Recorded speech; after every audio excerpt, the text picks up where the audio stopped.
Welcome, ladies and gentlemen, to another episode of Ultima Final Fantasy, the ultimate Final Fantasy podcast. I am Joe. I am Caleb. And today, ladies and gentlemen, we are going to be talking about the easily forgettable Final Fantasy XIII Reminiscence, Tracer of Memories, the novella that last week you guys listened to all the way through, all 2.5 hours of it, as Schweiss read you a fan-translated version. Yeah.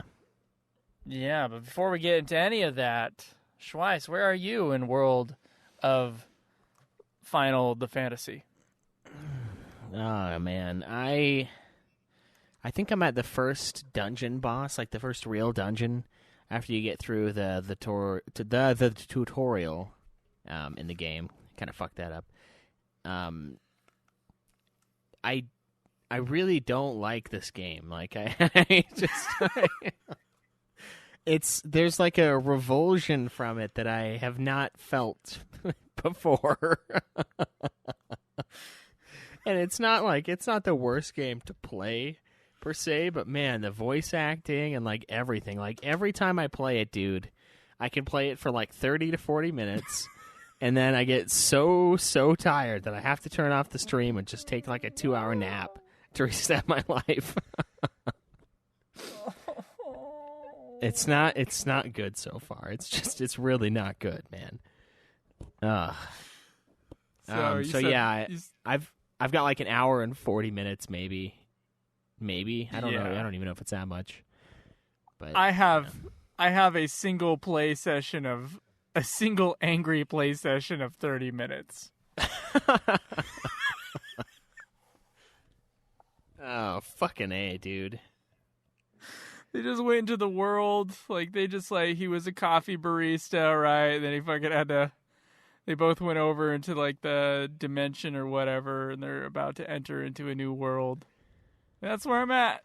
30 minutes into the game, mostly cutscenes. The motherfucker on top of his head didn't even start to talk until 15 minutes in. So honestly, I could only take it for 15 minutes. Only for the 15 minutes you could handle it? Only for the 15 minutes could I handle this game. And see, the thing about the way that beast talks, it's like it's not only just like a weird little thing, but it like makes it hard to actually understand what they're saying. You know, have you noticed that? Like I get caught up on like what the message of the sentence is because I'm like, wait a minute, what? It just like fucks with you. And I'm just like, I just have no idea what's going on. Like it seems like it'd be like a Digimon, like a Digi or Mon thing, but like that's okay. This is an extra the in there. This is like, there's something wrong about that on like a different level. It goes above the Digi and the Mon. It's like, it's sick. I can't believe how new this fucking game is and how terrible it is immediately. Yeah. That's what hurts. It hurts that this is the last game we have to play for UFF. Yeah. It hurts that, like, I heard it was, mixed response, not great. I get in there and the first cutscene I was all right. Like the first little section where he's like a coffee dude. And I was like, okay, sure, whatever. No one's here. Got it. Coffee. Got it. Interesting. All right. Then that motherfucker starts to talk, and I fucking everything like it's an actual like headache inducer is what Tama's dialogue is. It's terrible.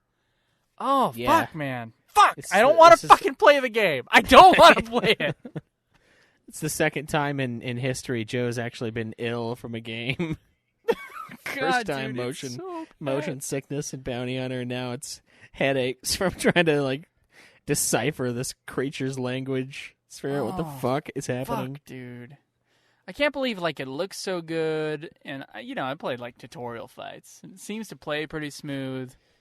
Yeah, and yeah. They just that motherfucker on top of his head.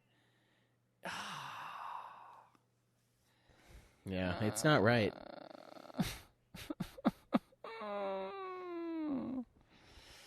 Oh, you gotta. I would say that my cynicism is at about a 10.0 today. So even thinking about playing that game right now, honestly, it makes me sick. Yeah. Yeah. Just not in a happy place. And let's add World of Final Fantasy to this mix. All right. Yeah, World of Final Fantasy's terrible. 30 minutes in, and I can't fucking stand it. Tama's going to be talking throughout the entire fucking game. I know it. Someone told me to play it in Japanese, but I don't want to read. I just don't want to read this fucking 40-hour game. Sorry. Yeah. I wonder how easily, if it's like easily switchable in the menu to change languages, I'll try it out. But if it's like you got to start it from the beginning, then I'm not going to deal with it. So, dude, I'll find it's out funny. Next time. Pop it in. It's funny because there's a way to speed up the dialogue that you find out in one of the later tutorials by pressing a certain button. It tells you that. It tells you there's an auto battler. It tells you that, and the auto battler is the I've sped up the dialogue before. I think I did that. Like, it was just the speed up button. It's the same button, right? I think so. Yeah. Yeah, I found that out during one of the earlier cutscenes. Yeah, so there's that, and then you can skip the cutscene altogether, and then you can do an FF4 complete edition, a auto battler where it just repeats the previous action as well. So the game really, really doesn't want you to have to play it, watch it, listen to it, do anything involved with it whatsoever. It's giving you every reason to just ignore it. We're the only two people in the world that can't. We're just not allowed. Oh, God. Why? Oh, God. It just gives me a headache knowing. So, like, last couple weeks, I think I might have talked about this on the podcast, that, like, we had to change our strategy for 13th Cross, and now it's just waiting on the sound guy, and I'm paying the sound guy, and basically I'm dirt poor right now, paying off how much I have to. I owe him still like $400 right now. So every paycheck I gotta pay him a little bit more. So I'm like, fucking, all I've been eating is like refried beans, peanut butter, whatever people will give me. I steal food at work. Like, that's my life right now there. And I've been, like, applying to jobs because I'm like, I fucking had it. I have fucking had it with the shitty day job that doesn't utilize any of my skills and underpays me. I've fucking had it. So I've applied for, like, 60 jobs in the last week, and I've been stuck at home because I can't fucking pay my fucking car registration right now because I'm paying off the guy with the sound mix, which is great. Once the sound mix is done, it's great. The movie's done, right? It's done. We're just submitting it to festivals, and then next year we'll try to sell the movie. We were going to try to sell it this year. We decided that wasn't the right thing. I think I said that on the show, but I'm not sure if I did. So, like, financially, I'm in a shitty spot.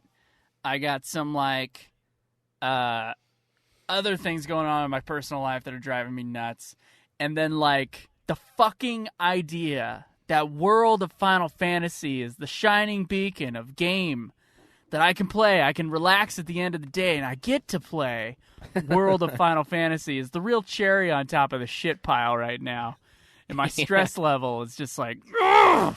It's the pile of shit, and then it turns into the pile of shit with some sprinkles or confetti on it instead. Yeah, some diarrhea confetti on the top. That's a little better. I don't know. Maybe. It's got more really color. Not. It actually might be worse than every other thing I have. Everything else is like, okay, apply for jobs, work on the next film, because otherwise I'm just waiting on the sound mix guy. Like, there's nothing on the old film I can really work on right now. And I don't have any money to, like, start working on other parts of it, like DVD printing or anything like that. I just gotta wait. So I got an enormous amount of time to spare, and yet everything is like shit. And then my roommate is driving me fucking nuts because he never leaves the fucking house, and he's a piece of shit. I have on my private Facebook page, I have a of course, made sure to complain about him. He never leaves. He never fucking leaves. I never have a moment's peace.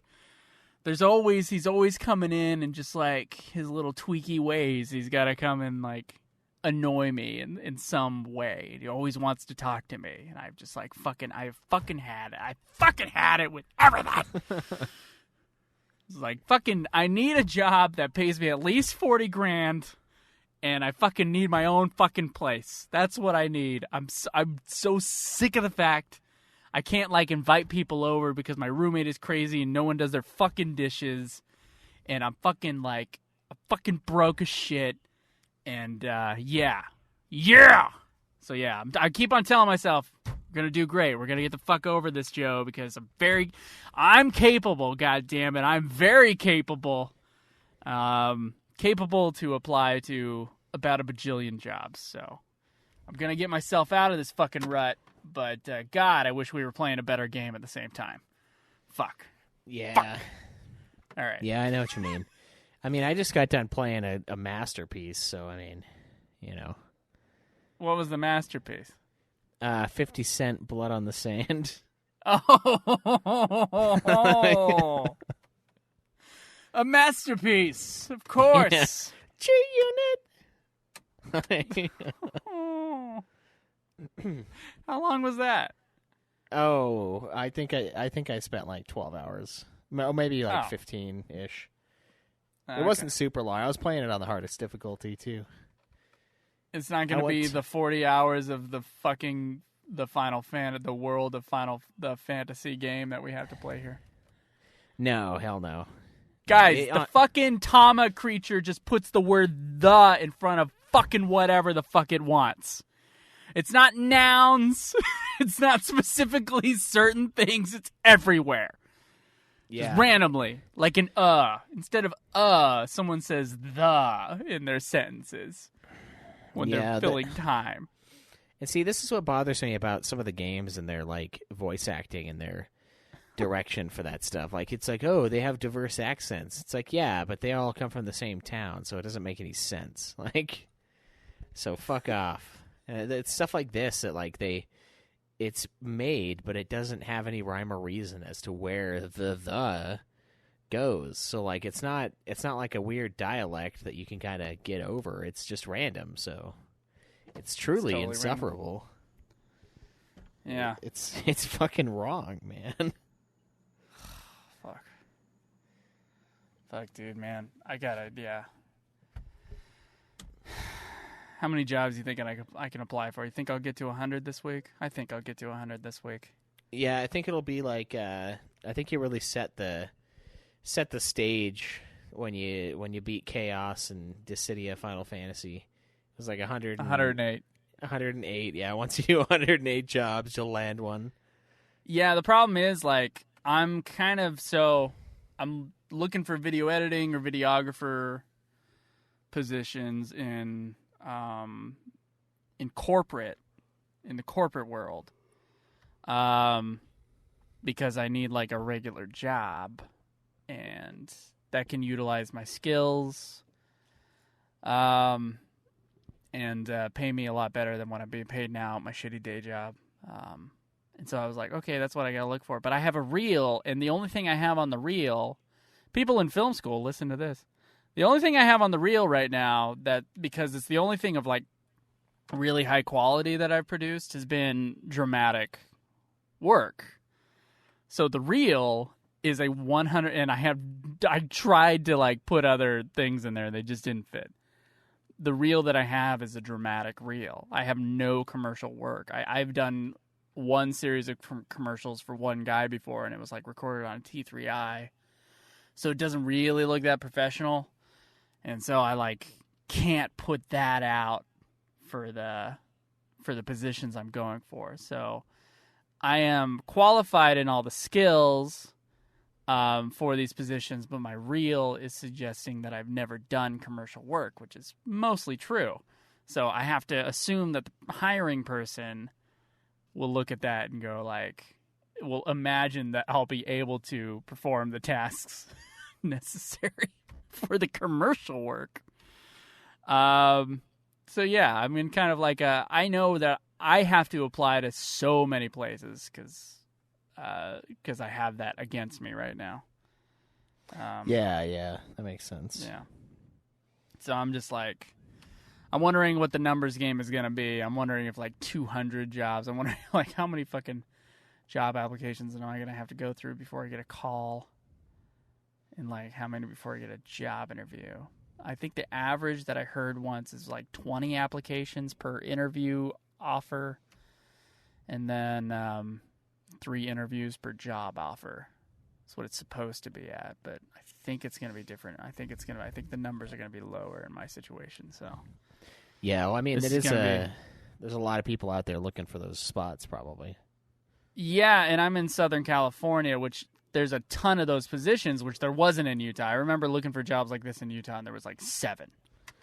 And the fact that I've applied to 60 and there's still more, that's a good thing. Like 60 that were posted in the last 10 or 15 days, depending on like what job board I'm looking at. Like that's pretty good. So like the positions are out there, but then again, all the people who work in video are also here as well. So that also like that, yeah. So, you know, I'm like that. After I'm considering leaving LA for like a year or two, if I can get like a really good position somewhere. But I'm not going to start applying to stuff outside of Los Angeles until later in the year. Kind of like when my lease is up and stuff like that. Yeah. So I'm not going to put that as an option. I'd rather stay here, frankly. I don't really want to pick up and move again. And I know that I'm going to be coming back here anyway if I were to do that. So I'd rather just like continue as opposed to like move around for the sake of a good job, pay off like the debts that I'm in, and then fucking make the next movie and I'll come back here. Like, I don't want to have to do that. So I'd rather get a corporate video position here, but I am sick of the day job I'm at. I'm really just fucking sick of it. I'm sick of my day job, sick of my apartment. And goddamn it, I'm sick of World of Final Fantasy. I'm sorry, guys. I don't want to fucking play it. I'm already like, I'm fucking sick of it 30 minutes in. This is a really good sign for our review. It's a fantastic sign. Yeah. I mean, there have been cases in the past where like this happened with Chocobo's Dungeon for me. Like my palate cleanser, you know, was Dark Souls Remaster. Because I was like, God, this game is fucking hard. You know, like, let's go play some Dark Souls to refresh myself. It's like, that's how fucked up that game was. But with this game, it's funny because it's not hard, but I don't want to play it. And now the next game I have to play is the Sekiro game, which is made by the same people who made Dark Souls, and it's supposed to be way harder than anything else. So I'm like, weird overlap there. Yeah. It's like when I don't want to play one, I've got this dickhole of a From Software game that's just like, you got to play me. Yeah. So what are we looking at next week? We got yours and my Final Fantasy X 2.5 audio thing. Yeah, you already have your part mixed, right? Yeah, I sent it to you already. Okay, I saw it. I didn't know if it was like fully treated.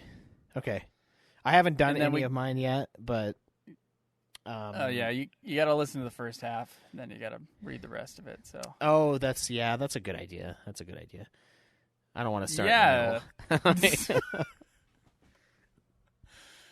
And then it's so then we have to review that. So that's 2 weeks, and then we got the audio drama for 10.2. We got the fucking Final Fantasy Unlimited TV show. And then we got World of Final Fantasy, so we got 5 weeks. Yeah. Dun, dun, dun. It's crazy. So I guess, yeah, it's going to be time to start that, at least in a week. Like, really start it. Really start what? The anime? No, World of Final Fantasy. And continue the anime. Continue the anime. Yeah. I think we're just going to have to tack on, like, a number of episodes to our recording sessions on Monday. Yeah, or Tuesday. I sent you a proposal saying, I come in at the end of October and we should just fucking plow a bunch of UFF shit, but I don't know if you'll make time for that. I might be able to. Yeah. I can try to see if I can get Alex to take some days off, and then we could just do UFF Monday and Tuesday. Just spend like a disgusting amount of time watching and doing episodes on Final Fantasy Unlimited. Unlimited World of Final Fantasy final ranking episode. Oh. Yeah. Yeah. My timeline I think is actually off. I think we're gonna have to look at that calendar at some other point. Anyway. Okay. Yeah, we'll get it. We'll get it. Sorry for bitching, guys. It's just one of those times. It's one of those times. I just feel like in a lot of ways I'm doing really good, and then in a lot of ways I'm like fucking frustrated. And I put myself in this position, so I gotta fucking pull myself out.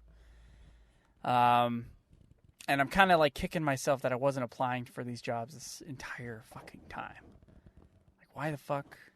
Like, I know I wanted the day job that had no responsibility while I was working on 13th Cross, so that I could just come home, work on 13th Cross, which I did. But like, yeah. Yeah. At least over the last 2 months I should have been doing it. Anyway. We live and we learn, I guess. Okay. You got anything to bitch about, or just World of FF 50-cent bulletproof? See, I have another podcast that I can bitch on, so Okay. Well, that must be nice. Yeah. I do miss the therapy sessions in Nude Clan. Yeah. Because I used to do them on UFF. And then they kind of disappeared from UFF when I started doing Nude Clan. And they've been peppering themselves back in every once in a while. They pepper themselves back in, Yeah. I get like my little vent moments. I mean, that's just a sign. It means you got to come back. Come back to Nude Clan. I'm good. You gonna pay me $40,000 in Utah or what? I don't think so. No. Okay. We'll adjust it for cost of living, so we'll give you $10,000. Yeah, $40,000 is like the minimum I need to make in order to have a place to my own here.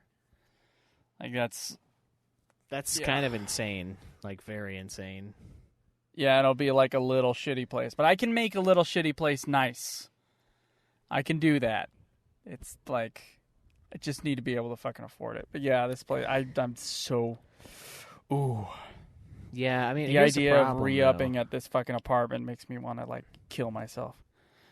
Go ahead. You'll do that, and then you'll start getting all down and like, oh god, because you don't have anyone else there. I have roommates who keep to themselves all day. So all my good roommates, all my fun roommates have gone now. I have roommates who either keep to themselves and leave headphones in all day and do nothing, or stay in their rooms and do that, or watch TV in their rooms if they have a private room. And I have those roommates, and then I have one roommate who just, whenever I see him, annoys me deeply. And no one does their fucking dishes. Yeah. I remember once upon a time, so I used to live with Caleb Craig, and Caleb Craig would never do his dishes. And one day I took all the fucking dishes from the sink that he had left there, and I put it in his bed. Have considered doing that here, but there's too many fucking roommates to like deal with that. So what I have now done is I'm now the plastic and paper silverware and plates guy. And I have one mug. And I have my pot and my pan. And I clean them every time I use them. And fucking so that I am officially taken off of the dishes radar. Like, it's not my fucking problem anymore. I don't give a fuck. You guys can fucking fuck up all you want. I'm not giving. And then on top of that, I put a little piece of paper above the trash can and the recycling thing, and there's a date line and the fucking name, and you just write your fucking name when you take out that trash. And I was the last person to take out the trash, by the way, and it's piling the fuck up, and I'm not going to take out that fucking trash. Because one of those other motherfuckers, one of those other lazy pieces of shit can go do it instead. Fuck, I want my own place. Fuck. Yeah. Fuck. I know what you mean. I want to be able to put my fucking movie posters up and have my like little have my shrine. I want it set up like I did in Orem, without Caleb's Cup-pocalypse on top of it. Like I just want control again. Anyway. Yeah, and it's maddening because like the only option is to either just accept it and live in filth and get mad every time you pass it, or take it out yourself and defeat the whole purpose of the rotation, and then they'll just expect you to do it again. Space. Yeah, and you just become the bitch basically, and it's like, well, that's not a good method either. No, it's not. It's fucking not. So, fuck. You just have to explode on them. That's what you got to do. I have gotten quite mad. And I came here as, like, the timid guy. Like, I tried not to talk too much and ruffle too many feathers.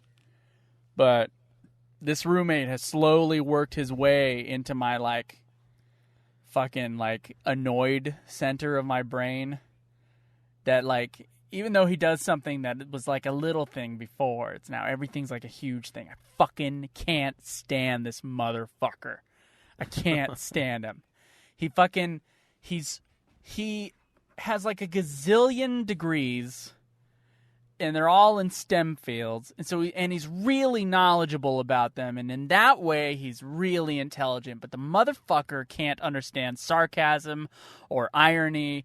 The only sense of humor that he gets is like lowest common denominator sense of humor. He's like.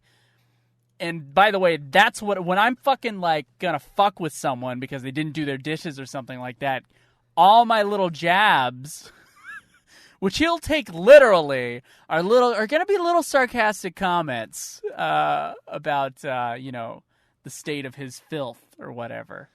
Yeah. And he'll start like once he realizes, because he has to realize that I'm messing with him, then he'll start to slowly get mad. And then he'll call me an idiot because apparently like he can't understand how I get to somewhere in a conversation. And it's only when I'm fucking with him. It's only when there's sarcasm. And the only reason I fuck with him is because he fucks with my life and he doesn't leave me the fuck alone. And he fucking puts fucking turmeric powder stains all over every fucking thing in the bathroom. And like every time I put a fucking towel down so that the shower that's leaking, doesn't spread water all over the ground, he fucking kicks it out of the way. And he smells terrible because he hardly ever takes a shower. The only time he takes a shower is when you go, "Hey, you stink." And then he'll be like, "Oh, do I? Oh." And then he'll go take a shower, and all he does is like stay in his fucking little cubby all day. And the only time he fucking comes out happens to be when I'm home and I'm trying to work. And then he has to like try to have a conversation with me, or he'll watch a movie and he'll try to bug me throughout the fucking movie, and I'll be like, "Shut up." And then I have to put on these fucking boundaries. Fuck. All right, I have to put these. Here's the deal. I didn't talk about him before because everybody knows what the name of my podcasts are in this fucking thing, and there was always a chance that one of my roommates was going to listen to the podcast. I don't give a fuck anymore. I can't stand this fucking guy, okay? I'd be working at my computer, working on the movie, watching like a new cut of the movie, working on the outline for the next movie, whatever. I'm working, whatever the fuck it is, I'm working when I'm at that fucking computer. I usually don't have days where I just like go around and like do YouTube videos all day. It happens every once in a while, but that is not my normal mode. So if I'm at the computer with my fucking headphones on, that means I'm fucking working. Leave me alone. I have told him that 19,000 times. I have told him that. Just fucking, hey, if I'm here with my headphones on, leave me alone. And it would work for like a day and a half. And then he would just have to, there'd be some little thing. Because this fucking ADD motherfucker, his ADD is so fucking bad that he has to make everybody else suffer for it. And he like takes so many fucking drugs that he's a fucking like tweaking motherfucker. I don't even know why. What the fuck is the ADD medication for if he's still fucking bouncing off the fucking walls? Right? And so I'm at the computer desk. Imagine there's a big open living room, right? There's a couple couches, and then behind that there's or to the left of the couches, there's like a desk. It's a big computer desk. I got my one roommate that does nothing but sit on the computer all day, wear headphones, and watch comedy specials all day. His computer's on the side there, and then mine is like a kitty corner to that. So I am facing the living room, so I can see the couch, I can see the television.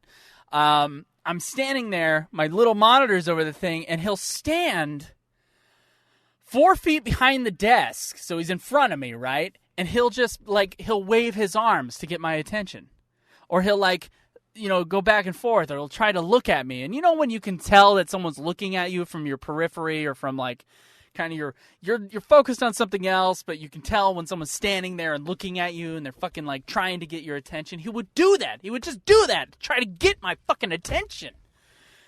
And he does this all the fucking time. I'll be working, and yes, technically he's not talking to me, but he's waiting for me to look up so that he can feel like he has permission to do the thing. And I got fucking mad at him. And one day I just walked all the way over to fucking Staples, and I grabbed this this big, huge poster board thing, and I had to put that in front of my fucking computer and say, hey man, you have a fucking problem with boundaries. I fucking told you not to fucking bug me when I was on this thing. Here's a new giant boundary. It works for a week. It works for a fucking week. And then he starts going to the fucking side. He starts going to the side and making his little waves and his gestures. This motherfucker, by the way, looks and acts like Tweak from South Park. He's not scared. He's like Tweak plus Cartman, I would say. But he looks like a little blonde guy that fucking is bouncing off the walls. I have sent Schweiss videos of this motherfucker eating. He's fucking weird and bizarre, but he also has no fucking sense of humor about himself, which just is the cherry on the fucking shit pile. As we talked about before, I'm gonna continue to use these fucking metaphors about this fucking piece of shit guy. So let's put that there, and the fact that every time I make a joke, he doesn't get the joke, and then he has to we have to have some logical fucking argument, and I fucking get roped in because I love arguing with people, so I'm a fucking idiot when it comes to this.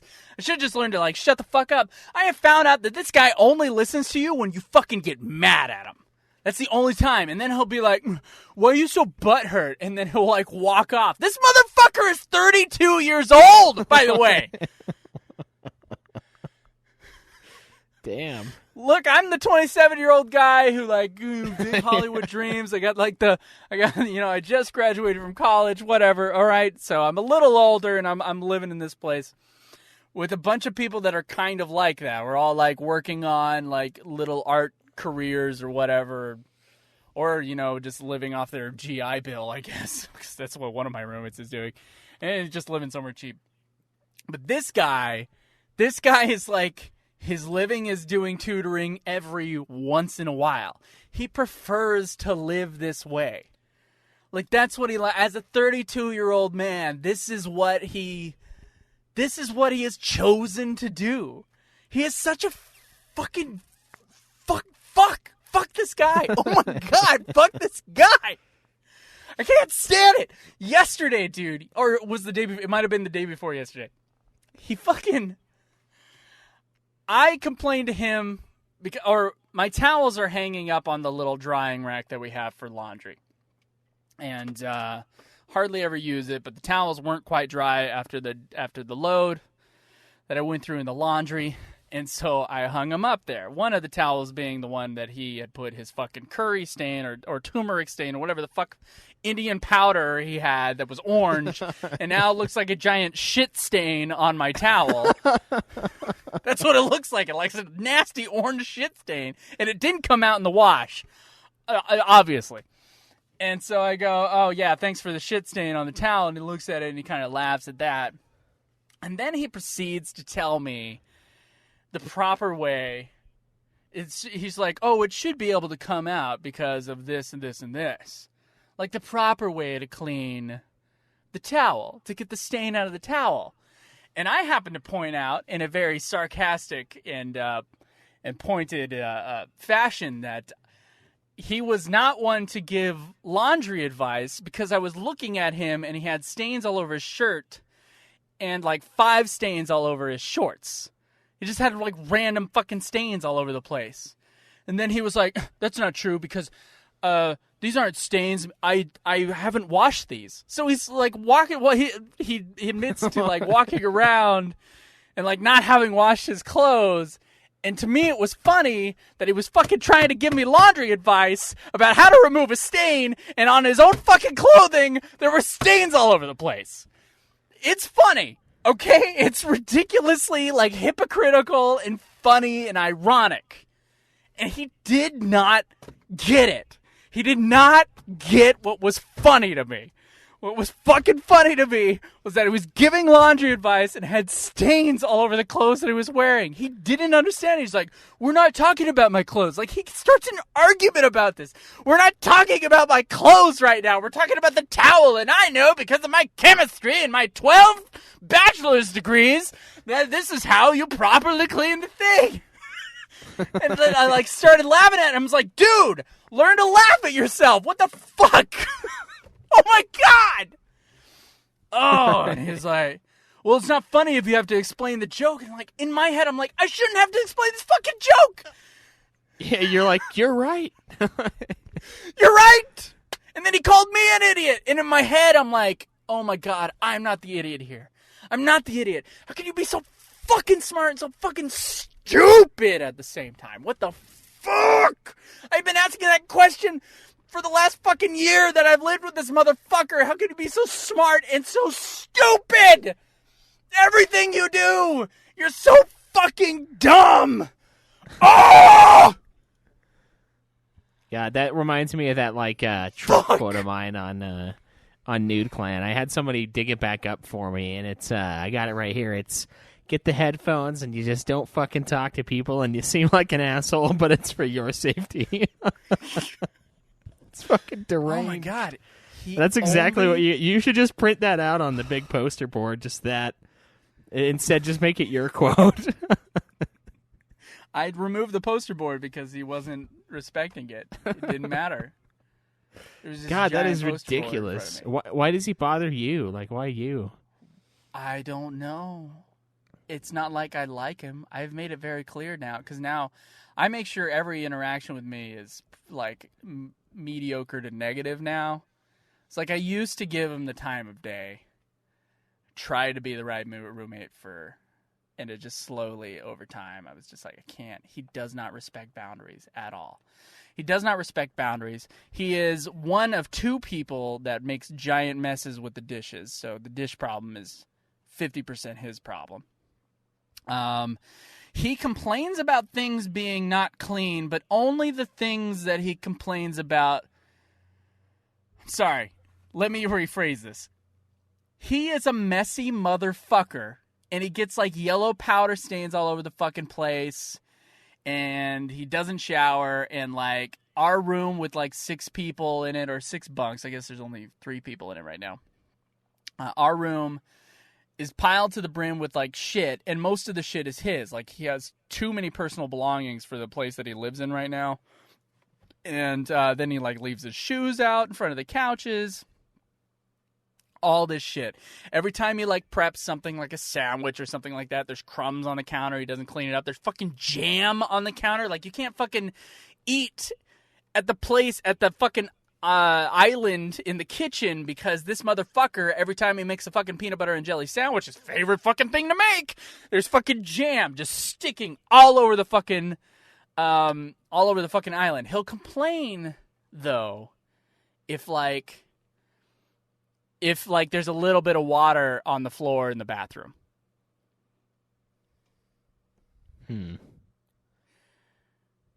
He doesn't, like, what he chooses to complain about cleanliness-wise is baffling to me, because he is the dirtiest roommate by far. And he won't complain about those things.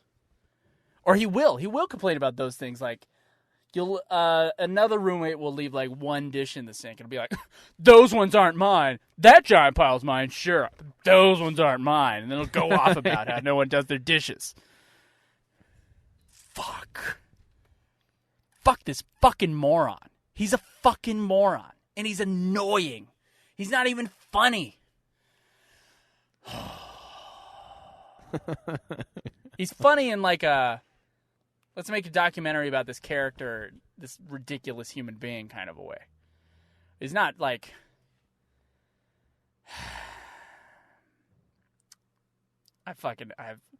anyway, I'm trying to get a new job so I can get the fuck out of this place. Yeah. I don't know if I've made that clear. Yeah. Honestly, the roommate is one of the biggest problems. Like he's now the second worst roommate I've ever had. The first worst roommate was a Chinese guy who was really nasty. Just about everything. Like this guy would just burp all day and fart in his sleep. Which, you know, you can't blame the guy for farting in his sleep, I guess. But he also ate like shit, and that's why he burped all day, farted in his sleep. He would leave food around, and then there were fruit flies everywhere. He left fucking fruit in like these. He would take like all the dishes. He would like leave like fruit in there, and then there'd fucking be rotten fruit in the fridge. In like a week, he would just leave meat out in the fridge, just there, not for a day, but for like weeks. I would leave meat out in the fridge, and then I would have to clean up his pee every single time I went to the restroom because he would pee on the seat. A grown-ass fucking Chinese guy kept on peeing on the fucking seat. And then one day, this was the kicker, right? One day, he shat on the seat and left it. It's just like the corner where I guess his ass crack would be. He'd just like... There was now like an inch of shit on the toilet seat. Oh, man. And he fucking left it. He left it. That was the worst roommate. He was only with us for a month. This guy's the second worst roommate. And, I guess Cody would be... Cody's fourth place on this list. Oh, shit. That's... Jesus Roommate, Christ. my first roommate, Carl, when I moved out at 18, he was pretty fucking bad. He was a super messy roommate, always in a bad mood, but like at least he kept to himself. Yeah, so Carl's number 3. Fuck. I mean, mine are pretty limited, so. Ugh. I don't know who would be worst. Probably Cody. And then yeah, Cody without Sarah, pretty bad. Yeah. Cody with Sarah, even worse. Yeah. Yeah. So I guess it'd be Cody, Caleb, you, and then Cameron. No, Cody, Caleb, you, Dwayne, Cameron. Okay. I think that's it. Yeah. And those are all like, I mean, you pissed me off, but not like all the time. After you, it's pissed me off often, and then pissed me off all the time. But not to this level of rage. It's just like having to knock on Cody's door and be like, hey, you got any forks? And then him be like, yeah. And I was like, okay. And then I go out and I like finish making my food, and then I have to go back to his door, and he's like, what? And I'm like, the fork I would like to eat using my fork that's in your fucking room. One of 8 forks. Please give me it now, not whenever you feel like it, because I need to eat fucking food right now. Like, he's like, oh, you don't gotta get all pissed off. And I was like, no, I do. I really do. Shouldn't have all 8 forks in your fucking room, man. But other than that, yeah. Yeah. Oh my god. Like Caleb Craig. I like the guy, so there's a bit of weight, you know. There's a bit of weight, equation. Yeah. Quite a bit of weight that weighs into the equation. But he is messy. He's real messy. in pretty much every aspect of his being. To be fair, though, having seen the house that Caleb comes from, it's inherited. It's not it's not like he knew the right ways. I feel like my fucking roommate comes from a really rich family, and he should fucking know better. Like, but actually it's the opposite because everything was cleaned up for him as a kid. That's what I found. Oh, that's great. I was like, oh, they didn't tell you, about boundaries and how to treat people. And when people put up poster boards, those would be like good skills to have if your rich dad brought over his rich associates and their families, and maybe you would learn how to properly behave. I would guess, but I guess not. I guess quite the opposite. But yeah, Caleb Craig was the worst at the dishes, and eventually what I did, and I have considered doing it here, was took all the dishes that came with the apartment, hide them away, or throw them away, and then make everybody buy their own dishes, and then you know whose is whose. Yeah. With Caleb Craig, he refused to do that, so I bought him 2 plates and 2 bowls. That's what I did. They were the green ones. I had the white ones. He had the green ones. Oh, I still have one of those bowls. Yeah. That's funny. That's what you got to do, man. That's what you got to do eventually is be like, okay, we each have our own dishes. They're colored a certain way. You can't have too many of them so they don't pile up. You are forced to clean them. So no more than 2 of anything. Yeah, do you One guys have pot, a dishwasher? 1 pan. We do have a dishwasher. But Oh, then no one unloads it after they fucking go. Oh. There's no reason. I mean, either way, I don't know. If I only had 2 of each thing, I'd probably just wash it by hand. Yeah. But that's the fastest thing to do. So yeah, it doesn't take... And then, you just get it cleaned when it's all, fresh and it's not been sitting there and, it's crusted over and all that shit. Yeah. I mean, honestly, now it's like I use the dishwasher, but I basically do it all by hand anyway because I fucking scrub it all off before I stick it in there. Because I live with a person who's insane and believes that you're just supposed to throw it in without rinsing it. I'm like, what are you fucking talking about? You can't do that.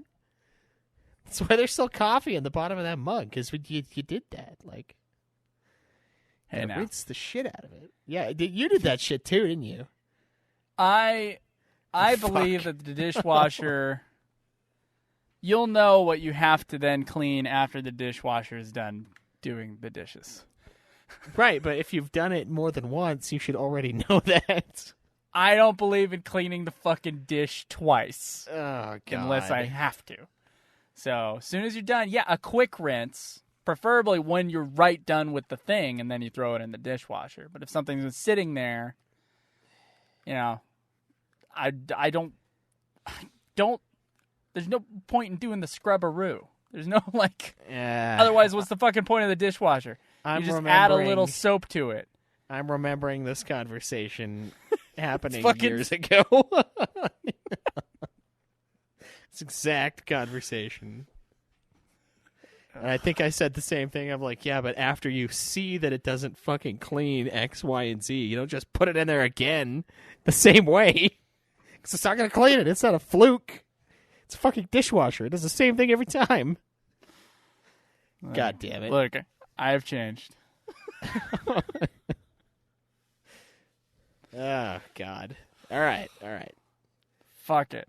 Fuck Final Fantasy. I'm fucking done. I'm going home. All right. News, Schweiss. We got some news.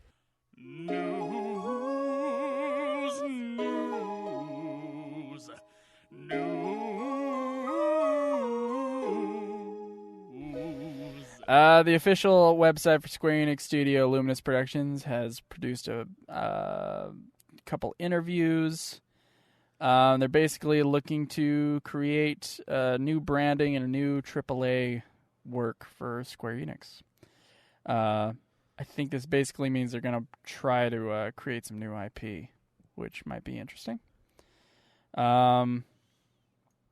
Also, up in news, there's only 3 pieces of news here. A lot of news that Shinru posted, which, by the way, thank you, Shinru, for posting our news. A lot of the news that Shinru posted was, like, gearing up for the Tokyo Game Show trailer. Mm-hmm. And then we saw the trailer, so... like, sorry, Shinru. Anyway, Final Fantasy Crystal Chronicles Remastered Edition is going to be released January 23rd, 2020. There's a new trailer for that, which I don't give a shit about because that game sucks. Sorry. Did you for pick all the up the people who were FF8 like, remaster? Just curious. No, I don't have any fucking money for that. Oh. I don't have any fucking money. Yeah, it's not. I don't think it was. I've been getting a $6 jar of peanut butter and like a couple jars of fucking refried beans and stealing food. That's what I have been doing. I did get some cash out because I'm hoping a girl will go out with me to a taco stand later this week. So I'm saving my money for cheap ass tacos later this week, and I'm really like stepping it up. Oh yeah, that's what I'm working on. Fuck, and I got tacos with her, the other week, and that really like sunk me $6. So, yeah. Like we can't be doing this weekly, just so you know. And I made a money here. I made money here. Oh my god, $3 a meal is a bit too rich for me. Oh. God damn it. It's like a couple months before, I was like, let's go get some donuts. And I had my car and I had money. We could have gone. She said no, it was too late. Now we can go out. Now we're fucking like, oh, now Joe's fucking broke and he has no car. This is great. Fuck. All right. Final Fantasy VII Remake TGS trailer. Reveals new classic mode, boss battle, and the use of summons. Schweiss.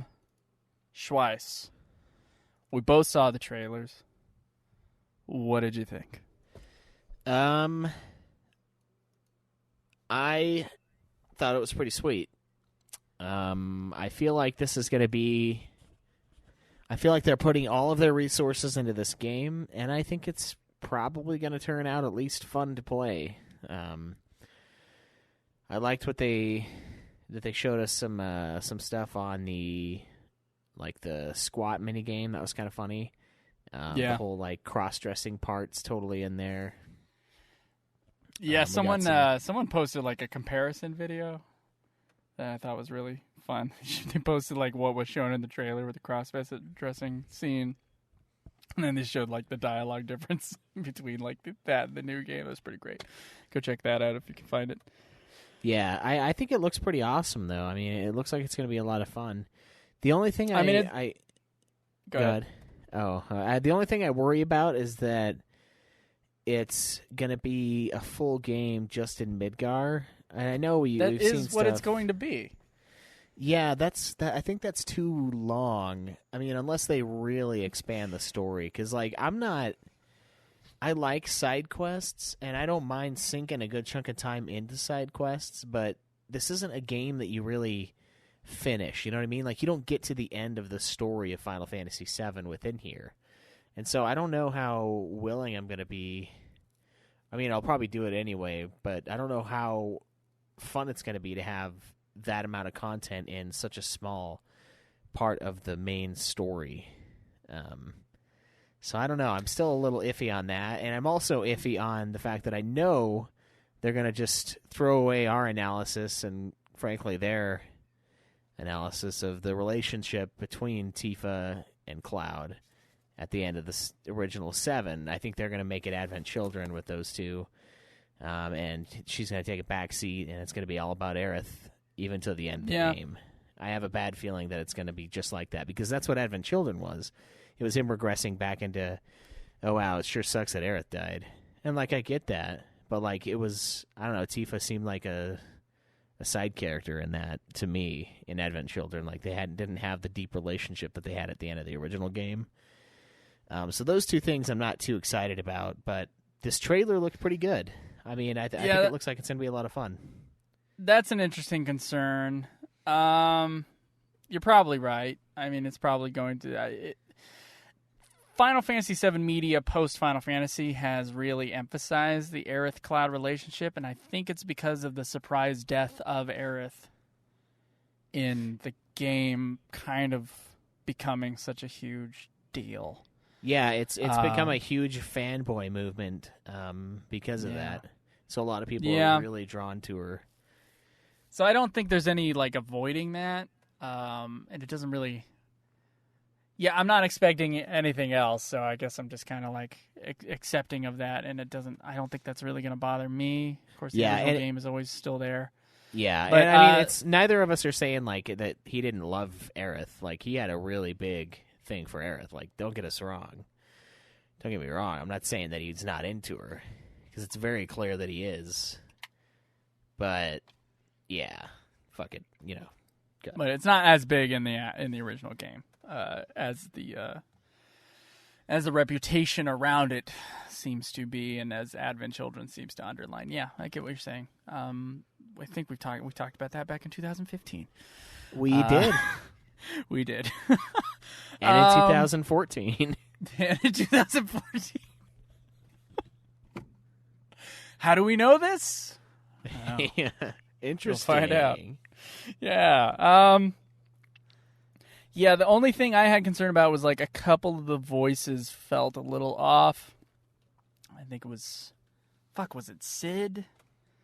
One of like the side characters had like a voice that wasn't quite the same as what I had heard in Advent Children. And now I'm used to the Advent Children voices, and I feel like it's a mistake if they don't stick to those.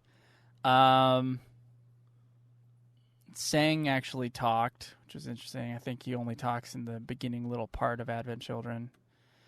The one in the clouds and he gets shot, right? And then yeah, I think it was Sid's voice. I think it was Sid's voice was the only voice in there that was just like, ugh. And it could be the same guy as in Advent Children, but I don't know. I haven't looked any of this up.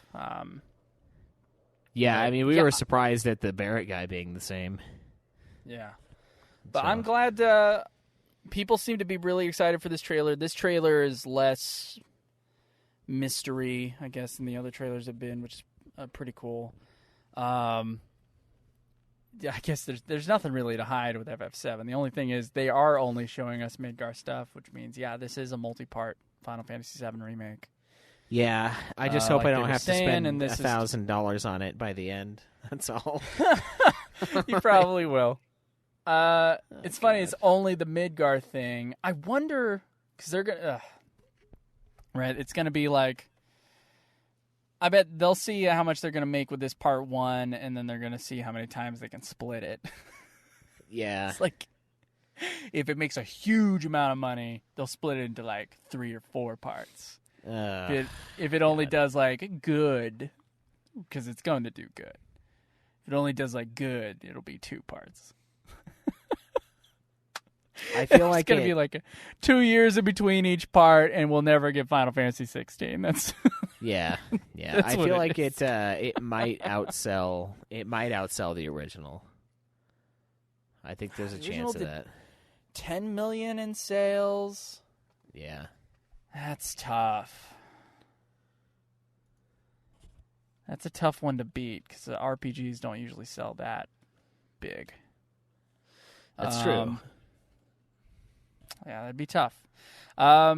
Jordan Voight Roberts, the guy who directed Kong Skull Island and is directing the Metal Gear Solid movie in the future, he was really excited about it. So there was at least like one celebrity that like tweeted out that game trailer. It does look really good. It looks really good. I'm optimistic, cautiously optimistic still, but it does look like they're working like just as hard as they would have worked on the next mainstream Final Fantasy. So I expect a good, solid product out of this, I guess now.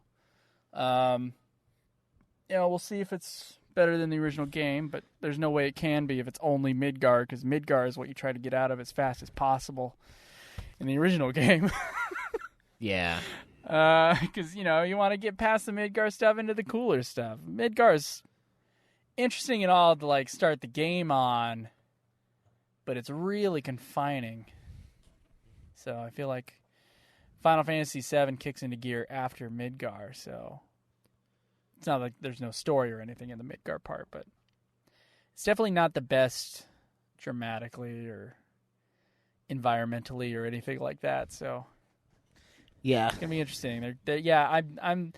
I guess we don't know for sure, and they haven't been 100% clear about it. But I believe, just this one's part 1, and this is all Midgar, and it's gonna end with them looking into the sun, which is part of the fucking trailer, by the way. It's gonna end with them looking into the sunset and about to go chase after Sephiroth. Yeah, and then that'll be the end of part 1, right there. Yeah, I just hope I don't know. I like that there's going to be a lot of content. $400. Yeah, no, dude, I'm serious. It's like $380 for me. Yeah, not gonna do it. Not gonna do it. Oh, you don't want that Daytona? I owe $400 for a sound mix right now. I'm not gonna fucking do that. Just ruin my life even more. It's $400. I'm just not gonna do it. I'll wait for the game to come out, and I'll play for the $60 version, just the regular store version. Yeah, you don't even get the hardback, really? Steelbook for an extra 10 to 20. I mean, if that's it, and if I'm in a much better employment position, then yeah, probably. But I'm not getting a fucking $300 version. Not gonna fucking do that. I actually I'm less excited about this than I was for Final Fantasy 15, because I kind of am, I guess I'm pretty sure this is clear that I would rather them move on and make a new great Final Fantasy game and just cultivate re-releases as we move on, as we move forward. Yeah. So the idea that they're putting all their resources into Final Fantasy VII Remake actually disappoints me as the type of Final Fantasy fan that I am, because for me, Final Fantasy doesn't stop at 7. So, yeah. I mean, it is going to be a completely different experience of that game. But I mean, the thing about Final Fantasy that we love most of the time the most is it's generally the stories, and that's going to be mostly the same, So yeah, it's different, it's but it's also the and same. now it's the unique way that each game kind of becomes the forefront of JRPGs. Kind of becomes a pinnacle of that, and tweaks its own systems in the gameplay and the worlds and all that, and the characters. See, I feel like that'll still be there. Yeah. It's still not the same as a new game. So yeah, I really hope. I don't want them to string it along for years and years and years. I know it takes them forever to make a new AAA title at Square Enix now, but I don't want them to take 6 years slowly putting out the Final Fantasy VII Remake in its chunks. Yeah. And then we finally get 16 when we're in our late 30s. Yeah. It's I don't know if I want to do that. That's very much a possibility. Yeah. I don't considering think the that 10-year idea, development of 15. Yeah. And they're not doing what they did when they were developing 15. They're not pumping out, 13 trilogies and other random FF games anymore. It's no, and that is an improvement. Yeah. They were going to try the games. one game with 1 million DLCs. They were going to go for that instead. But then our director decided to quit. Yeah, Final Fantasy is in a weird spot right now. It's in a spot that it's never been in before. It's at a complete standstill, waiting for a remake on a game that it had before. Interesting. Yeah. Interesting spot. With absolutely no glimpse into the future past FF7's remake. We don't know what's happening after that. That's true, yeah. Remasters, all the remasters they've already announced. So yeah. But yeah, trailer's really good. And I think most people that watched it and commented on our Discord channel or on our Twitter and stuff like that seem to agree. But yeah. Schweiss, you want to talk briefly about Final Fantasy XIII Reminiscence Tracer of Memories?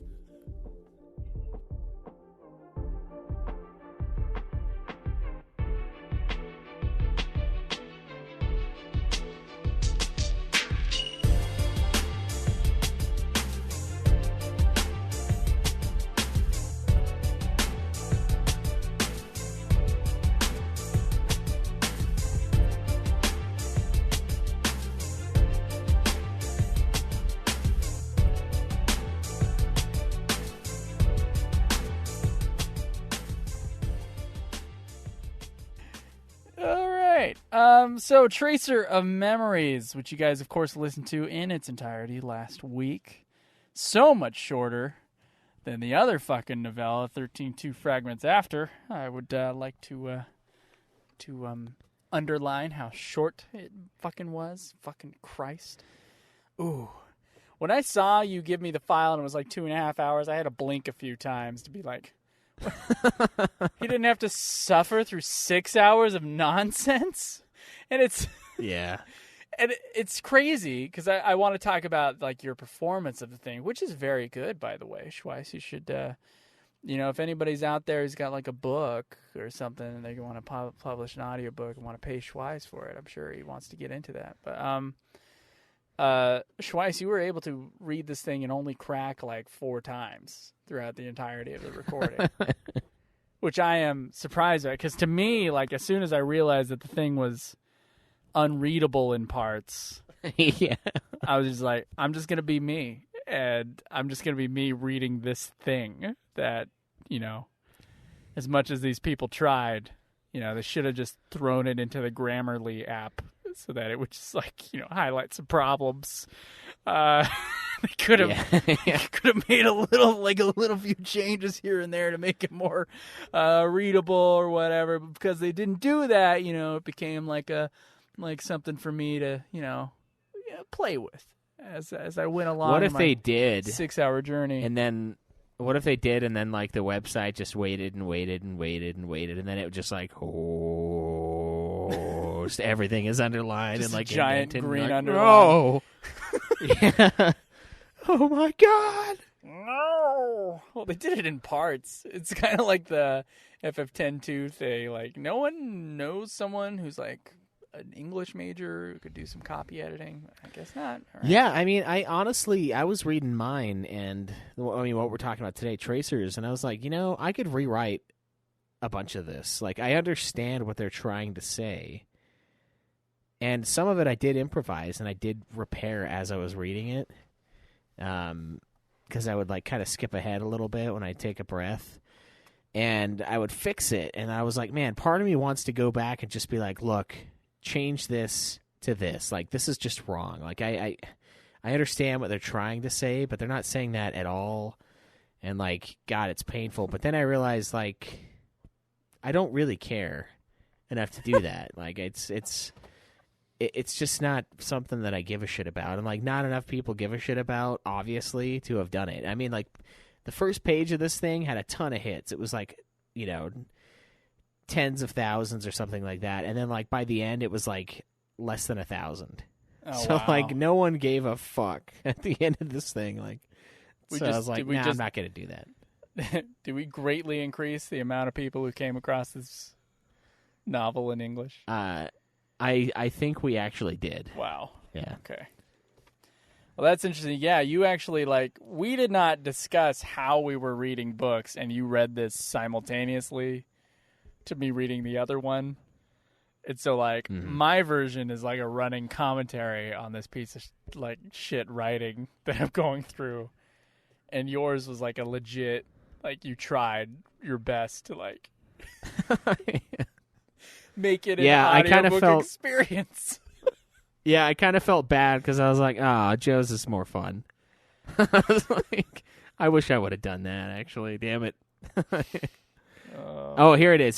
So, Chapter 1 is 1.2 thousand. And Chapter 10 is 457 views. Oh, yeah. More people listen to it on our show, for sure. Okay. Yeah.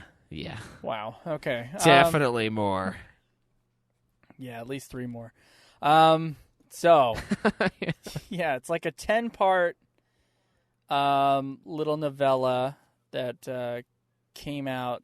It takes place in between Lightning Returns ending and the secret ending after the credits, which is atrocious. Yes. As a reminder, now I can't remember the goddamn plot of Final Fantasy XIII Lightning Returns to save my life. So, that being said, I know lightning like saves the world and like a bunch of souls move over to a new world. And guess what? The new world is Earth.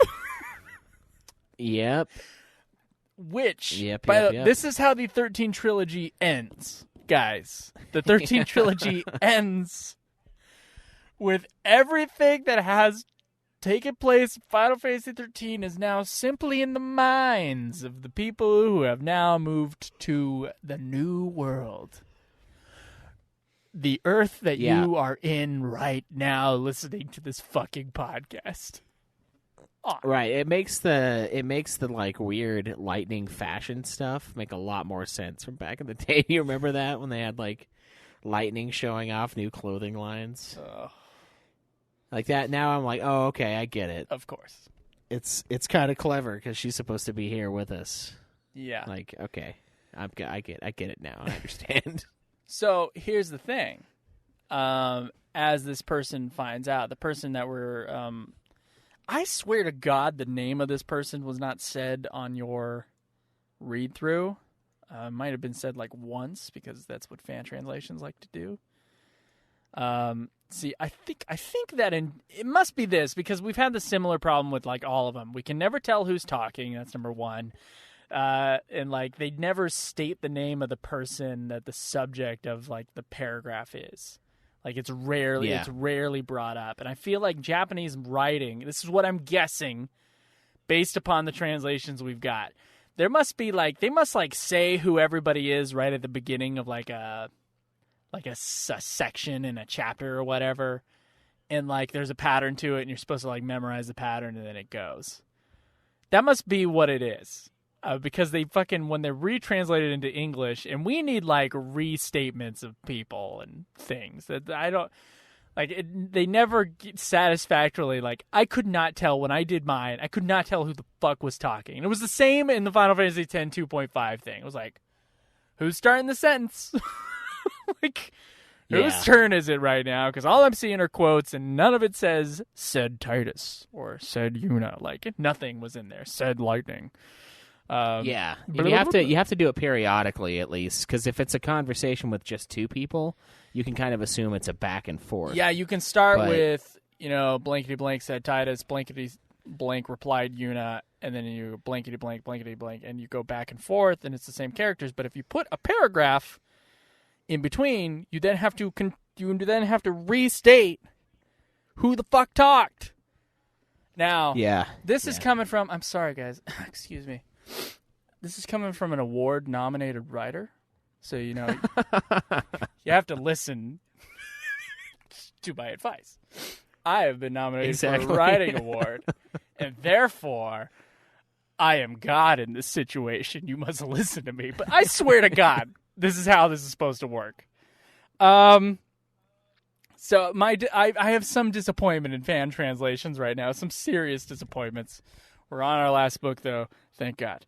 Yeah. So I will say, though, about 6 of the chapters in mine, I think it's like 5 or 6, actually did have the name next to the dialogue. Nice. So it's like Hope, and then it has a dialogue. But then there's chapters 1 through 3, and then 9 and 10 that don't have it. So it's really hit or miss depending on who worked on what section. I think that's a big part of the problem. Wow. Anyway, what I was saying before, the character who I don't know was mentioned in when you read it might have been. I had no idea whose fucking point of view this fucking book was when I listened to it. I had to read the fucking Wikipedia article today to find out. Because I swear to God, I was like, is this from Yule's perspective? Is this from God's perspective? who is this? Yeah. And I remember thinking that as I was walking to work and like walking back, because that's when I listened to the book. I was walking to and from work. I was like, I don't know who this is. I don't know who the fuck is talking. I don't know what's going on. I have no idea what's happening. But apparently, it's from a journalist. It's from a wannabe journalist named Aude. That's who it's from. You might have said it. I remembered Schweiss. that. I did. I think it's mentioned a couple times, but I missed it. I swear to God, I thought it was from like the perspective of like a goddess. Like, I don't know what the fuck. I had no idea what was going on in this thing. I just knew it was like a bunch of people rehashing what happened in the 13 trilogy, and they're looking for lightning. And I didn't know if they were like looking for lightning in like a dreamscape world. But apparently this journalist, or a person who believes that they were a journalist in a previous life, because this is all continuing the stuff from like Final Fantasy XIII 2's thing, where like they have memories of a previous life, but it gets canceled out. Like when a new thread happens, they become a different person in a different thread of time, but they have the memories of their previous selves. It's kind of continuing with that. But now everybody's on the new world right now, which is where this is all taking place. And like, there's a lot of people that have memories of being on a different world. And it's the world of the Final Fantasy XIII trilogy. right. So this person who believes that there's something to this decides to like make a story out of all this stuff, and she starts with Hope, and Uppercase Hope, yes, and she starts interviewing basically all of the characters that we know from Final Fantasy XIII. So starting with Hope, and then Hope is like, you know, he was talking about his past, and he basically goes quickly through the story of Hope, which we know, you know, jealousy of Snow and his mother and all that shit. And then he becomes like this scientist guy. And like this leader guy. His fucking Hope story is bizarre, by the way. 13 trilogy, just like thinking of that. It's just weird. But he goes through that, and he talks about, you know, how lightning was the savior of their world in the end of everything. And so the journalist, now has to find lightning, and basically follows a bunch of breadcrumbs through each of the final, like, major Final Fantasy XIII trilogy characters before she finally catches up to lightning. We basically see where everybody's at now, and they all just kind of like restate where they were. Start with Hope, and it goes to Saz, and Saz talks about his flying, and he's with his son Dodge. And then that leads her to Chocolina. Chocolina leads them to finding Sarah at a cafe. So Sarah, like, everybody's alive, by the way. Everybody's in the new world. All the souls were moved over, and I guess a whole bunch of people were reset. And so you get Snow and Sarah. The weird part is I don't remember us saving Sarah's soul, because Sarah... Oh, no. I wonder if it was because remember the main bad guy, the chick, the, like, BDSM Sarah in 13.3 was like a weird reincarnation of Sarah based on Lightning's memory. So I wonder if saving her soul saved Sarah's soul, because, like, the whole plot of 13.3 was the world's ending, God's hitting the reset button, and you need to do all these little bullshit missions to save people's souls to bring them into the new world, because their souls are physically being brought over, right? But how is Sarah alive if Sarah was dead before this game started? Like, because Sarah's dead in Lightning Returns. She dies at the end of 13.2, right? Spoilers. Like, yeah. And she's not alive again. It's not like at the end of 13 where Lightning and everyone's like, wow, that was crazy. And then, like, 13.2 starts and it's like, where's Lightning? You know, it's not like, oh, Sarah's suddenly here. She's still fucking dead. Like, that's Snow's whole plot line in Lightning Returns. He's just like, fuck now, because he doesn't have Sarah, you know? And, like, so yeah, I don't get how she's alive. I think it doesn't make any fucking sense to me. I think what's supposed to be explained, based upon my glancing at this Wikipedia page, not from me actually listening to the goddamn book, lightning saved the souls of everybody. And I guess that maybe that included just people important to her, so like fucking Sarah. Maybe not their parents. Oh, so it's more of a canon. There's like a canon amount of souls that got saved rather than what we were actually able to save in the game. Well, and everybody who was around, I guess. So we can get a full world in the new world. They just like transplanted to Earth, and like all these people just randomly showed up in a weird timeline. And like a good chunk of them have memories of a past existence on another world. Anyway. So she goes through everybody. It's fucking like Saz, Snow, Sarah, Noel and Yule are together. She even she meets Fang and Vanille, and she meets fucking Caius near the end. And eventually sees lightning, but then decides to leave her be, and that's kind of like where the thing is. So it's like a big, it's a 2.5 hour recap of the Final Fantasy XIII trilogy with some explanation of how all the souls were moved from one place to another, and then it basically ends where the fucking stupid ass cutscene at the end of Lightning Returns end, which is Lightning getting on a train or getting off of a train. I can't fucking remember. It's terrible. Whatever it is, it's all bad. Anyway, honestly, Schweiss, I listened to this thing, and I regret not recording this episode last week because I did not remember a goddamn thing that I had listened to. I just remember being, baffled as to who was what, and, everything that was going on. So, you as the reader, could you tell me more about this? Is there anything else you remember? All right. So yeah, I mean it's really just like a closure on everything. I mean, Hope explains that Benevelza basically, kind of absorbed Hope for the Lightning Returns thing. It's I don't know, the thing I liked about it the most is that everyone kind of has a weird memory of what they did before, so it kind of plays with the idea of reincarnation. It's the classic idea of where do all your hobbies and interests come from, and the idea for reincarnation is that it comes from your past life and things that you did. Whenever you pick something up and you are good at it pretty much right away, the idea is that was something that you did before. I've never heard that in my life. Oh, really? Yeah, really. I mean, it's bullshit, right? But how dare you? It's probably just patterns of similarities to things that you already do. But I kind of like that. I like that they played with that in this thing, because everyone has vague memories of their past. I thought that was kind of cool. I don't know though. I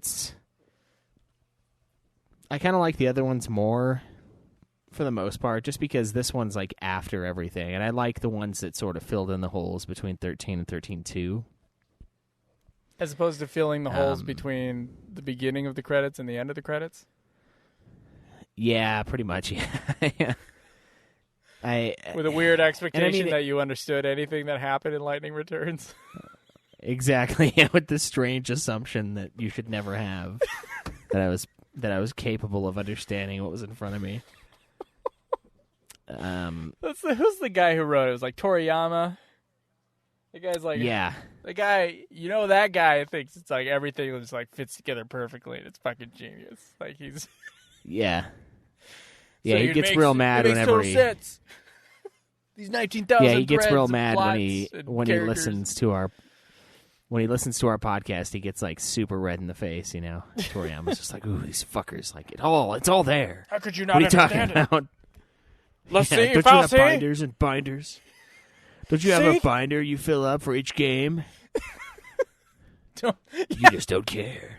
Was it Shinra that did that? I can't remember which one of my listeners would play the game, like Philip like would take notes. I think that's what it would require, like, or reading all the data logs. Yeah. What we need to do is just I don't remember if Creditala said he played these or not, but we need to, like, if he hasn't played all three of them, just have him play all three 13s and then, like, all right, what happened? And if he can't tell us, no one can tell us. That's true. Yeah, that's a good barometer. That's a good barometer. Yeah, if he can't, like, tell us without it being written down, then it's not good. All right? It's just not good. That's all there is to it. I can't believe it took me like 3 times, like playing through Final Fantasy 13 3 times to like totally understand 13. But I could not tell you what happened in 13-2 or Lightning Returns because they are just as confusing. And so you would have to play those ones multiple times to like really get all like the threads and like where everybody's at in the timelines. But yeah, apparently everybody's souls was transported to the new world. They all have memories. What's interesting to me is like all these people have memories with each other and they're not even close to each other. Like the way the 13 trilogy goes, it feels like these are the only people they fucking know and they hang out with, but they're all separate. They're all in way different places in the world. Yeah, and I mean, at the end, Aid has she never actually publishes her findings, which was really weird. But I guess the justification was she didn't want to bring them back into the limelight, pretty much. She didn't want them to be, their, like, peaceful lives to be disrupted.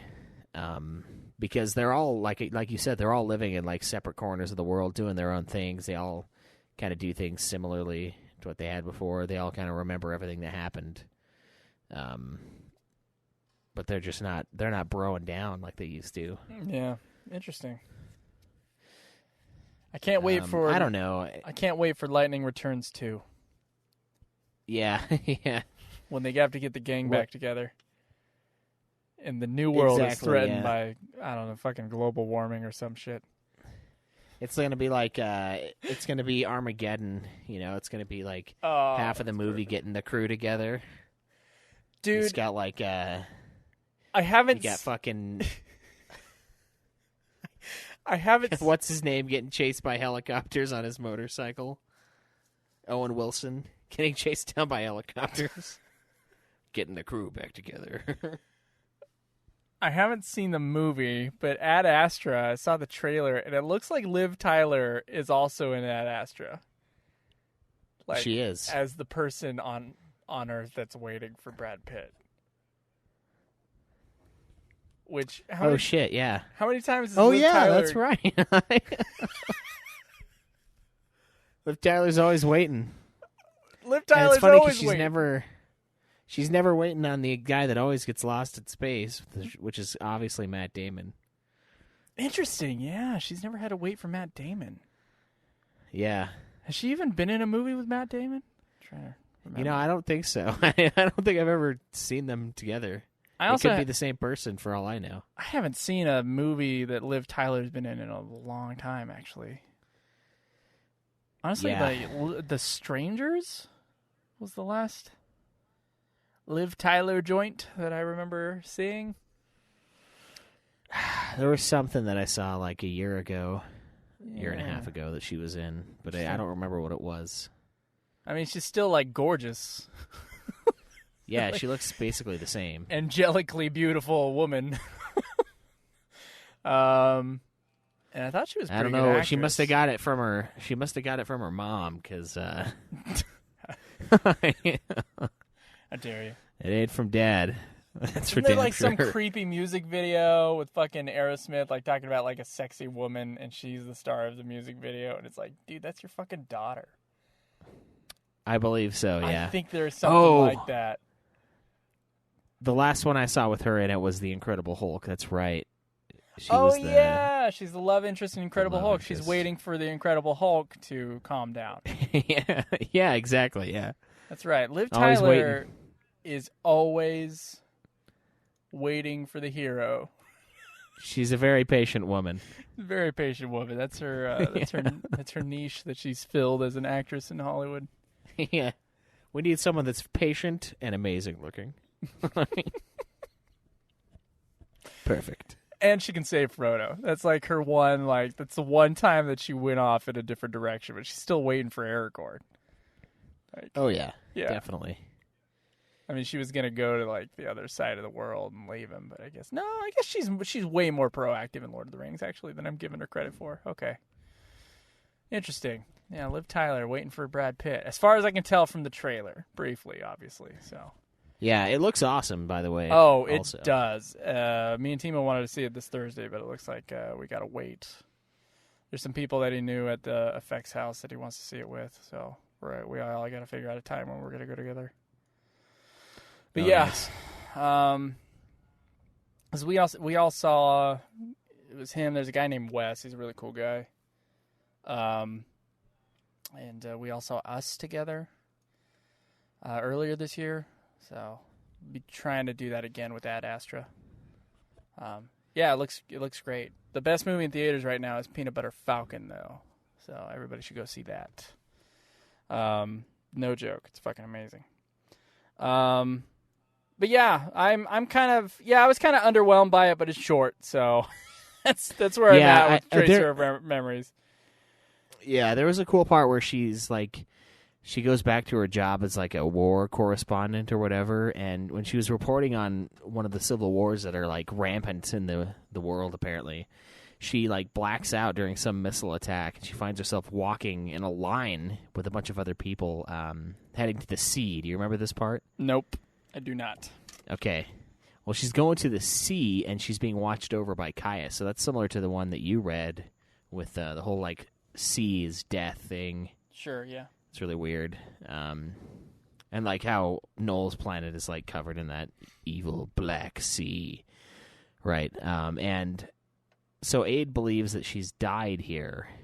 And Caius kind of explains to her that the new world is what Aid and the rest of humanity decides that it is.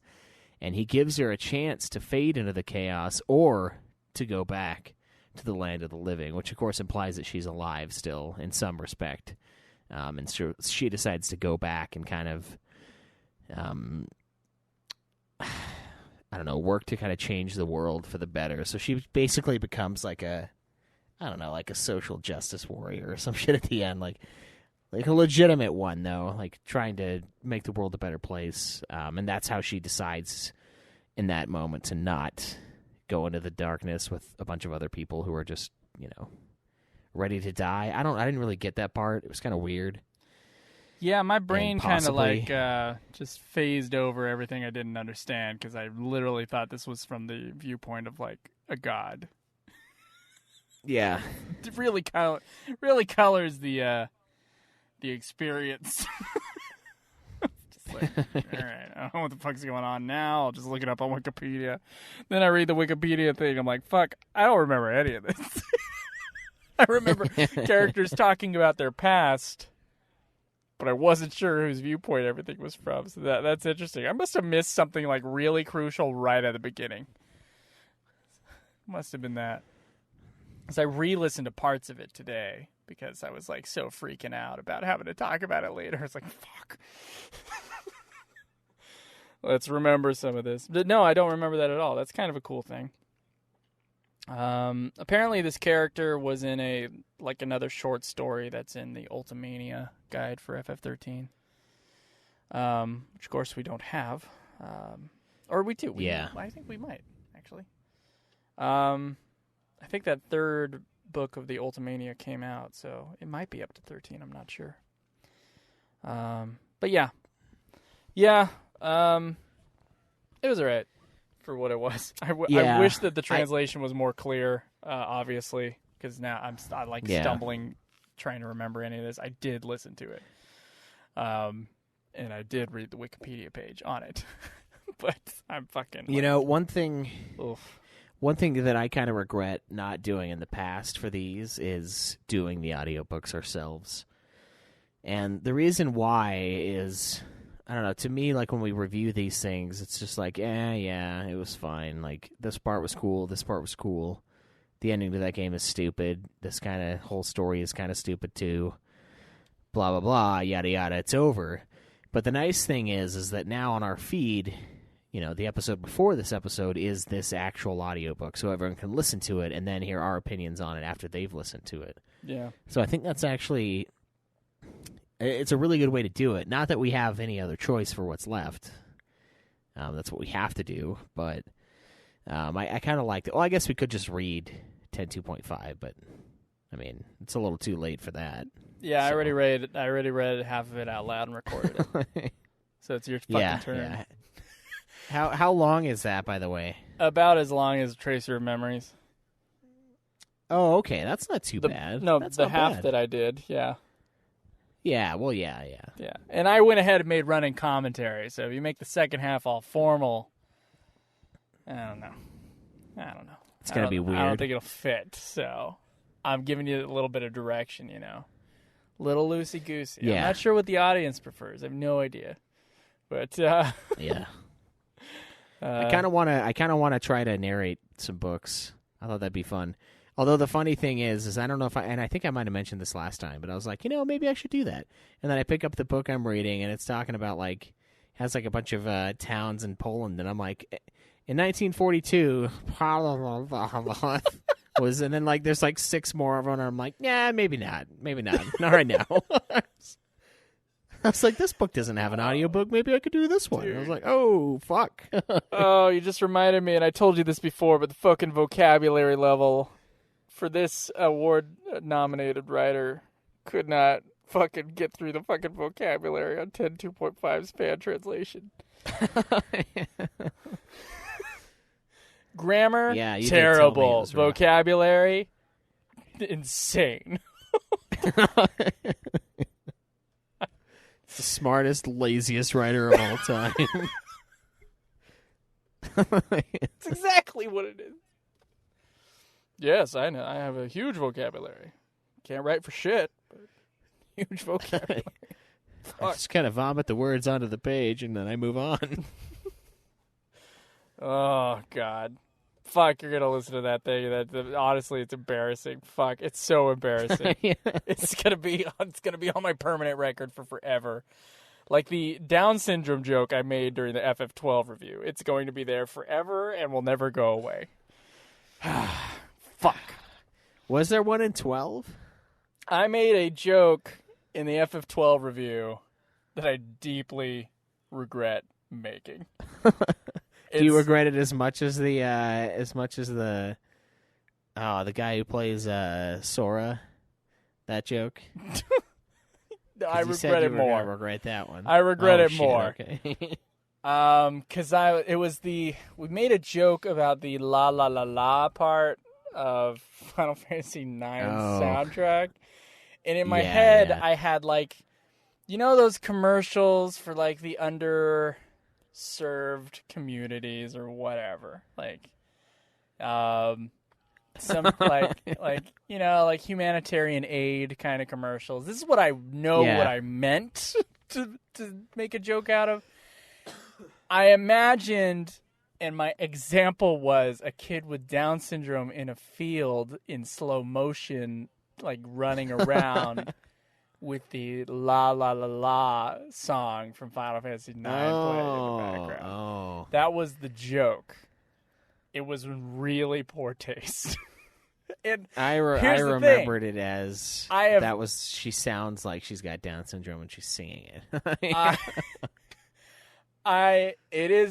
It is a really funny part of that episode. Halfway because I dig myself into a hole, and halfway because of your reaction to it. But yeah, I'm gonna regret that for the entirety of my life, and I'm gonna regret the fucking vocabulary words I did not know before reading Final Fantasy X 2.5. It's fucking bad. Listen to this idiot. He doesn't know Parasara. I can't even think of what those fucking words are. There's a fucking word that was I had to look it up in the recording. I was like, what the fuck is this? It's a bad. There's a really complicated word someone says, and then they explain it in the fucking thing, but they couldn't figure out how to say it, how to replace vous from French Like, I couldn't do that. And God damn it. All right. I complain about it on the thing. You guys will hear it next week. Shit.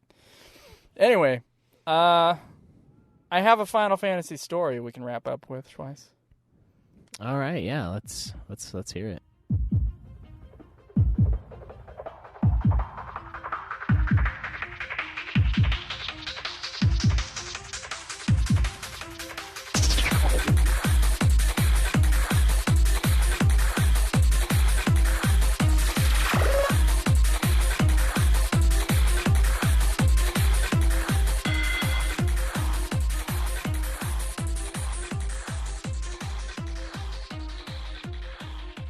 This is from Nathan White. If you want to open it up on the Gmail, you can. You can read along with me. Otherwise, I'll start. Go ahead. Okay. Nathan White on May 23rd sent this. Says, hey guys, I'm too late for this to be a review, but the Mystic Quest episode really took me back, so figured I'd send some thoughts on it and my overall FF story. Mystic Quest was the first FF I really experienced, so while I later realized the criticisms of the game are valid, it holds a soft spot in my heart. A square soft spot, I would say. That was me. Ooh. The bad is pretty obvious, so it's going to be a FF story / review of Mystic Quest, it looks like. Okay.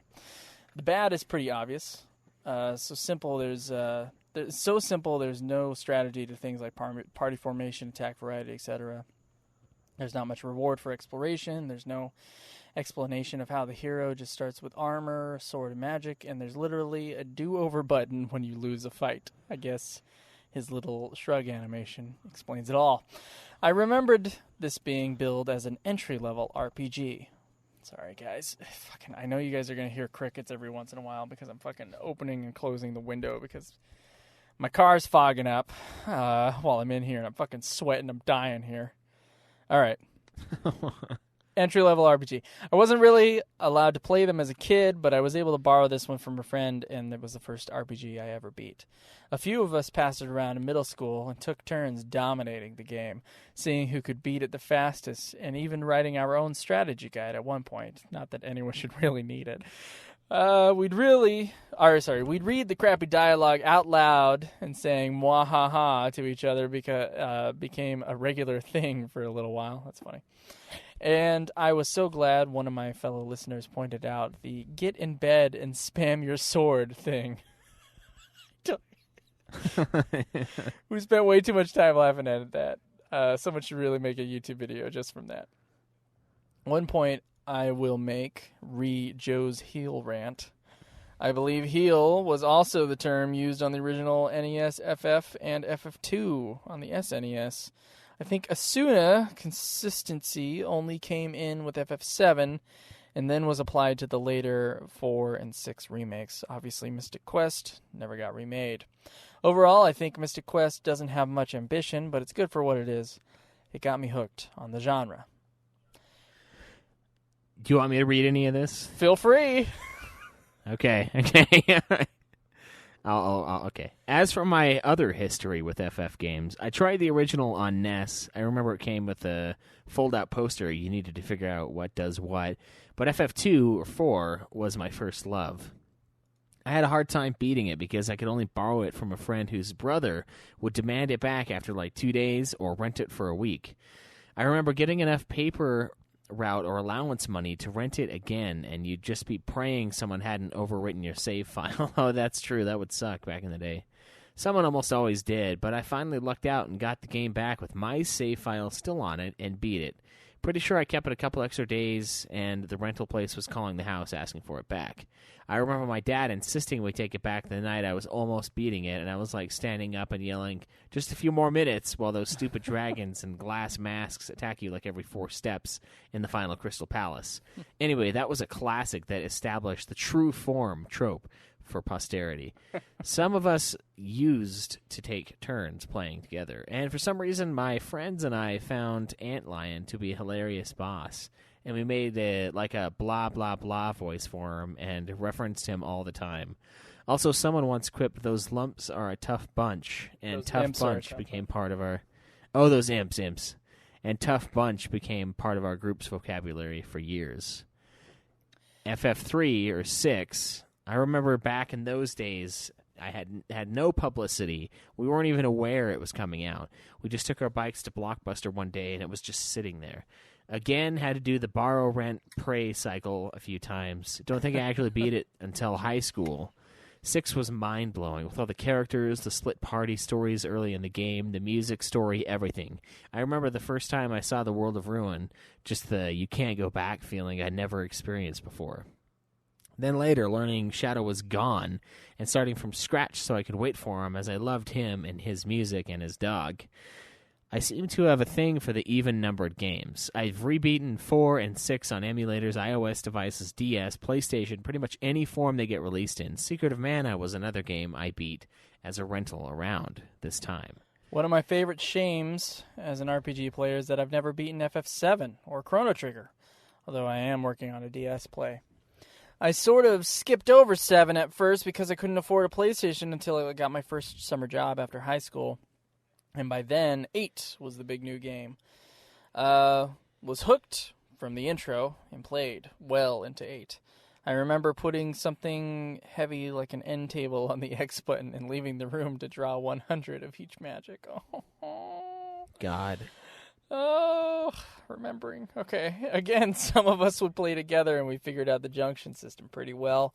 I think you can refine tents into Kiraga pretty early and have a ridiculous amount of HP, but then a memory card screw-up erased my save file, and I kind of gave up on it. I later borrowed a copy of 7 from a friend who had beaten it, and I think I got it in pretty far, but sadly someone stole it from my house when I had a party. Jesus. That got a bit out of control when my parents were away. Wow. I kind of drifted away from gaming for a few years. Then in university, my girlfriend, now wife, lived with a dude who had 10. Okay. His girlfriend He's got now the X. lived with a dude who had 10. And he was telling me all about it, like he had personally invented Final Fantasy, and I didn't know about all the elements and summoning and stuff. I remember him pronouncing Bahamut Baramount. That's funny. You know, we pronounce Bahamut our way. Bahamut. Behemoth as well. I've heard Behemoth. Yeah. Behemoth. And I'm like, hold on now. Haven't y'all ever heard the Static X song, Behemoth? Because I believe Static X decided what Behemoth was pronounced as. And it's Behemoth, not Behemoth. And Behemoth sounds way more badass than Behemoth. Yeah. You underscore the moth part of Behemoth when you call it Behemoth. And moths aren't crazy and scary. Not really. Is scary. So a Behemoth is the way it's got to go. All right. He remembered him pronouncing Bahamut Baramount. Talking down to me about how, like, you had to use ice against fire monsters. Like, he was a genius for coming up with this. I finally had to help him figure out how to beat some parts and ended up starting my own game, passing him in it, and later buying it and the PS2 off him when he needed cash. Oh, and also fucking his girlfriend and marrying her. Boom! Who knows how to play Final Fantasy now, motherfucker? Well, it doesn't say if they were going out. It just says they could have just been roommates. That's true. I'm not going to assume That's here. That's a weird thing to us, but I guess it might not be for everyone else. Yeah. In Utah, cohabitating with someone of the opposite sex in a non-relationship is weird. Yeah. I think most of the apartments and stuff, because it's BYU area, like they kind of regulate like who can be roommates and who can't be. But here it's totally that way. Like you get women and men just everywhere in all the apartments. Yeah. Yeah. Okay. You room with whoever you can. And then sometimes your female roommate has her boyfriend over, basically living there, and they just have sex all the time. And you can tell when they're having sex because they'll be yelling at each other and arguing, but then suddenly it'll go quiet for 30 minutes. And then they'll start arguing again. And, that's how you know.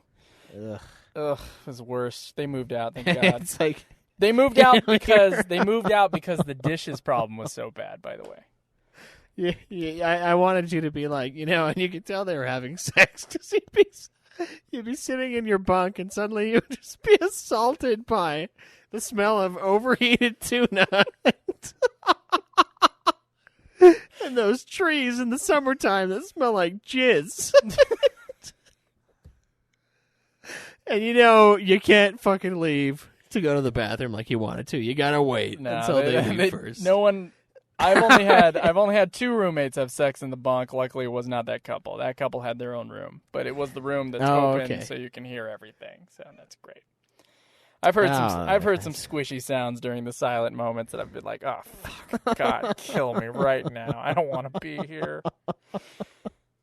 God. I mean, there was the one time I think I talked about it on the show where the bunks became the fuck bunks. And both my roommates went out and to like some USC party and brought a couple girls back. And then like they were just there in the morning. And unfortunately, like I'm the roommate who stays up till fucking 4:30 a.m. So guess who was home? And like sitting in their bunk and trying to sleep. And then it was like, I heard some breathing that didn't sound like a man. That's interesting. And then I heard some rustling around, and I was like, "Oh my God, no!"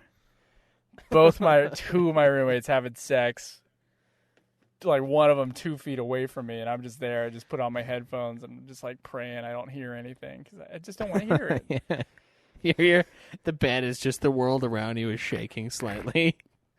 It's just like, come on, just don't pay attention to it. We laughed about it a lot, though, with those guys, because those were when I had fun roommates, and those were 2 of the fun roommates. So, like, we could all joke about it. Like, we called it the fuck bunk. You got to get into my fuck bunk. Shit like that. I'm now sleeping in one of the fuck bunks, by the way, one of the christened. Oh, that's lovely. Fuck bunks, yeah. Okay. Sorry. Derailed. Yeah, he bought the PS2 off of him when he needed cash. He had a dog-chewed controller. We had to duct tape just so it could get it to work. But eventually beat 10 and did most of the side quests, including the incredibly annoying Chocobo stuff. I also was an early adopter of FF11 on PC, although I had to stop due to the obsessive nature of the MMO. Really? 11? Fuck. I was kind of like, oh, I gotta beat it for the show. I don't think I would have like hung out in 11 otherwise. Yeah. But, back in the day, maybe, less fun RPGs. It took a lot longer to grind back in the day, too, though. Yeah, it's terrible. Like way longer.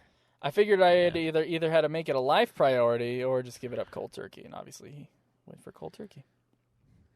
Yeah. I remember being super excited when 12 came out, got the collector's edition, but as a working adult hustling to get my career started, it took me years, probably about 7 off and on, to finish, doing most of the side quests, hunts, and extra stuff. I was at one point really looking forward to 13, watching trailers and everything, but by the time it actually came out, life had gotten too busy. I own it and the sequels, but have barely played the first one. I've done a free trial of 14, but didn't really get into it, and have DL'd the 15 Pocket Edition, but haven't played past the intro. I've toyed with a few of the other mobile games, Brave Exvius, Mobius, and Dimensions, and spent some time with Dissidia and a couple Tactics Crystal Chronicles games, but never really got fully into them. I did finally go back and beat 8 just because I felt I had to. I had restarted when I had shoulder surgery in 2003. Shoulder surgery. Oh, man, I can't. In 2003, so I had a decent save file and got a guide to figure out what the heck I was supposed to do after not playing the game for years.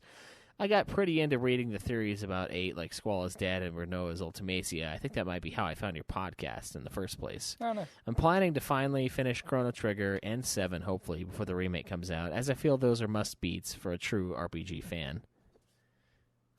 Last year, I got to Japan for the first time, bought an FF4 illustrated book I can't read a word of, and went to the Square Enix Cafe, although they were featuring Saga/FF Legend at that time, which I never really got into. Love the idea of your podcast. As a busy working dad of 2, I don't have much time to actually game, but love hearing you guys talk about the game/universe and your rapport. As the breadwinner for a single-income family with major student loan debt, I've never been a Patreon supporter, but really appreciate you doing it and providing hours of entertainment. I'd be in a position to jump on board now, but I think I've missed the window for being on the podcast.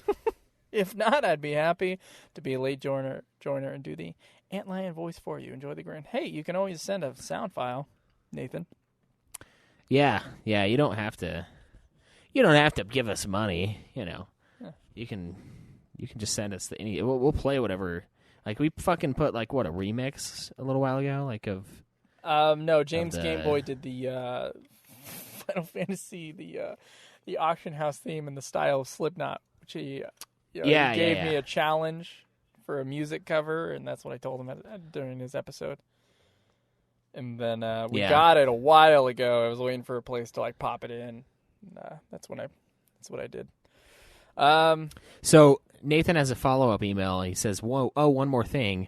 I realize I barely talked about music at all, which is probably what sticks with me the most from these games.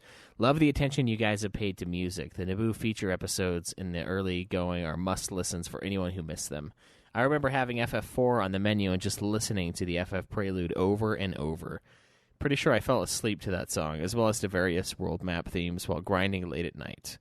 4 and 6 have a great overworld theme, and I still play them once in a while. Easier to listen to a song than to find time to actually play the games these days. It's easier even now for us who are actually playing them. I thought it was hilarious how bad you guys dumped on Blue Fields from 8, which is actually one of my favorites. I will still occasionally put that song on repeat when I'm stressed or trying to fall asleep. Yeah, well. I don't even know what that song is. So. I can't remember anymore. I'm sure if I hear it, it's different, that kind of memory kind of thing. But thank you, Nathan. We appreciate your email. By the way, guys, you can still send us your FF stories. We'll read them all the way up till the end. So send those stories to fffanatics123@gmail.com. If you were never a person who is going to be invited for a Patreon invite, for patrons who we still owe invites to, make sure you guys message us on Patreon. Otherwise, I think we're already talking to... aren't we already talking to someone? Or a couple people, maybe? Yeah. Yeah, so we'll figure that out. Yeah, and I mean, if we have to go past... obviously we're going to have to go past our weekly to get those done, so... Yeah. And I don't mind that. So, I don't know, if we owe it to you, or if you've pledged to us years ago even and just haven't had time, just because we're ending the weekly show doesn't mean we can't find time to do it here and there to do a Patreon thing. Right. So don't stress about that. We have our 5 weeks of work our asses off, finish the show, but then we have all that time to do show, So it's we can do it here and there. It's just the main core of the show will be done by then, and then we'll do shit whenever we can, which is Patreon stuff, games, other media that might come out, so on and so forth.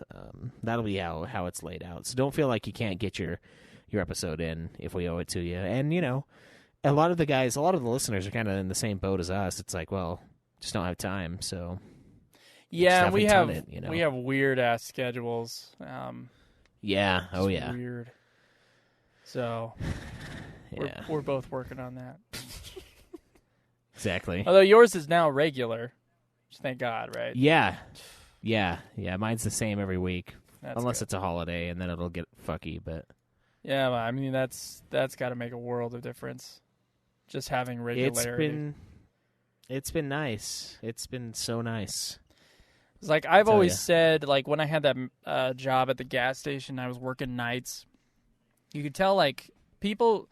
There's two types of people that work nights.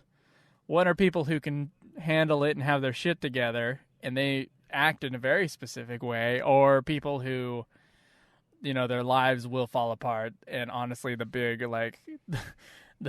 the big catalyst for that is that they took on a night job which they couldn't handle. The thing is, first off, if you're forced to work nights or something like that, you have to be honest with your boss and stick up for yourself and fucking say, hey, You can give me nights.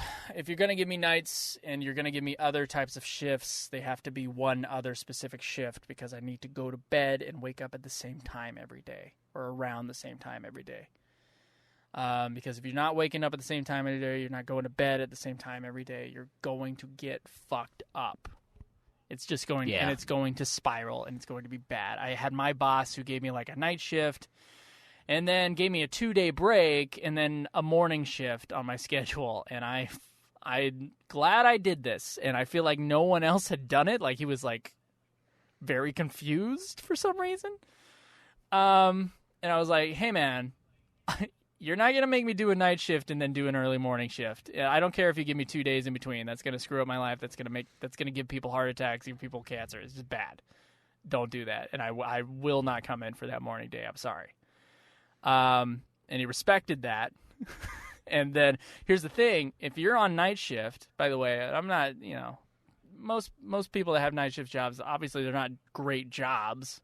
They're just jobs to make a living off of while you're in adjustment or whatever. In your case, Schweiss, it's a career thing, but luckily, like, you're a made man now, and obviously, like, you can have something steady, but, like, you are in a negotiating position at that point because no one wants to take the night job, so use that fucking position. No one wants to take that shift, so because you're willing to take that shift, you now have power.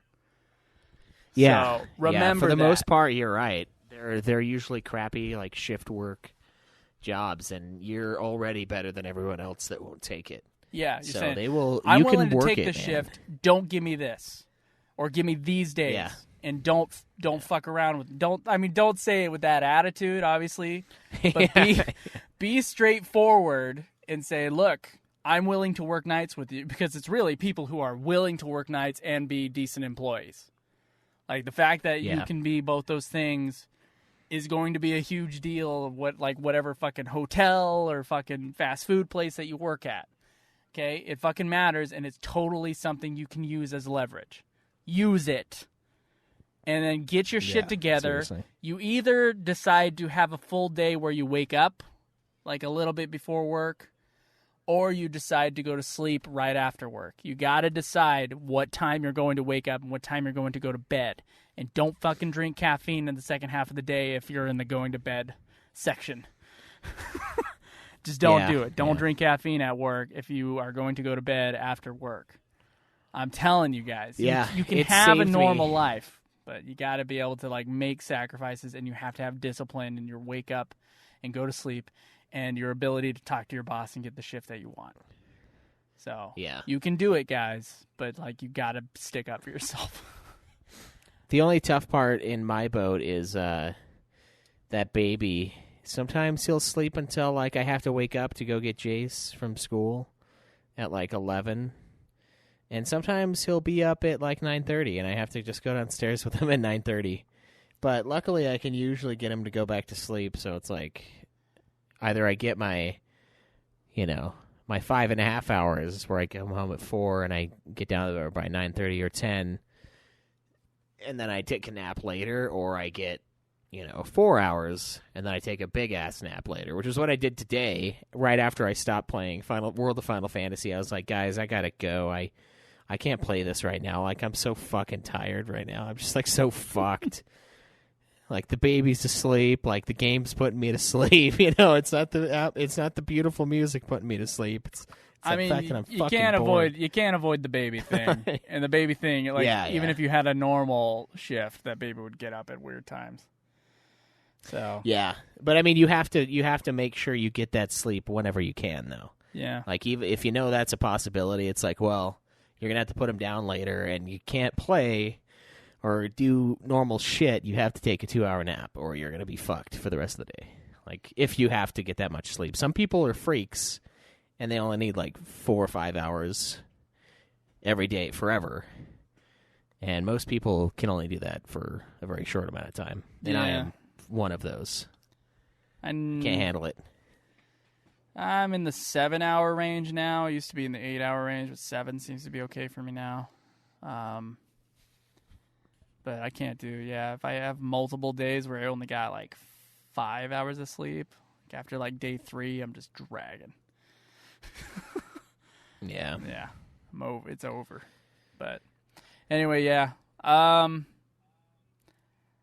We're gonna get through this hump, Schweiss. We're gonna do this. The world of Final Fantasy hump. My terrible roommate hump. Yep. And my job search hump. We're gonna make it to the other side, even if it takes fucking 300 applications to get a call. We're gonna do it. Sorry, yeah, it this sounds is like a it's not. Joe bitches episode. 'Cause I don't have that much to bitch about, but my roommate is especially bugging me right now. So, but yeah. All right, we're fucking done here. We're fucking done. Enjoy Final Fantasy X 2.5's the novella that we'll be reading next week. It is for those like Final Fantasy XIII trilogy, not that many fans. As far as our audience is concerned, most of them only played 13, and 13 is kind of like either loved or hated. It's in kind of a bad category. So, some of you guys might not have had any interest whatsoever, but believe me when I say, at least the shit that happened in the near the last part of the fucking first half of the book, it's if you're a Final Fantasy X fan and you don't know what happens in that book, maybe consider listening to me stumble over vocabulary words I don't know. Yeah. Just I mean, that sells it alone right there. Yeah, it does. I'm telling you, and I'm excited to hear the second half. So I'm not going to fucking read it. I'm going to wait for you to read it to me. So, yeah, that should be next week. Unless like a comment lands on Schweiss or something like that. That should be what we do next week. Anyway, yeah, guys. That's going to be it for this episode. Our website is ultimafinalfantasy.com, although I think we're going to be taking down the website near the end of the year. Just because now the show, this show is going to be automatically supported by patrons who decide that they want to keep the show going. And the website cost on top of that, it just seems a little bit much. I know we worked hard on the sites, and every version of the site we worked really hard on, but it's just time to Yeah. It's time to slow it down. We don't need a website anymore. People don't usually use the websites like they used to for some reason. Our audience is bigger than it ever was, and yet they don't. I think just how people use websites has actually changed a lot in the last 5 years. And it's all gone to phones and all gone to social media and all gone to pre-made apps. So it's just kind of we don't need this anymore, which is crazy. Yeah, we've got Discord. We've got all these other things at our disposal that are we do. just the easier. The Geekdom Discord can be found on the Nude Clan Podcast on Twitter. You can click the Discord link, which I believe is at the top of the page there. You can tweet me at Joseph DeGollier. You can tweet me at UFF Podcast. Our Facebook page is facebook.com/Ultima Final Fantasy. We have some other shows, guys. Check out Nude Clan. I listen to it every week. Something I used to be on, but now Schweiss hosts it with Caleb Craig, who we, of course, talked about his dishes earlier today. Caleb Craig and Cameron Wilson, two ex-roommates of Caleb Schweiss's. Very different calibers as well. Very different caliber of roommates, but both great hosts of Nude Clan. So listen to that show where they talk about video games. You can listen to the Godzilla podcast if you like Godzilla movies, or if you just like movies in general. I talk about movies a lot. You guys going to come out with another episode anytime soon? Not anytime I know you're soon. planning on. Here's the deal. Okay. Roommate situation got terrible, and it's honestly, there was two things. One, a fire alarm chirp that would not stop. And I think I might have talked about that on this show. I hate that thing. Yeah, fire alarm chirp in a room where the main room is 30 feet tall and no one can reach it.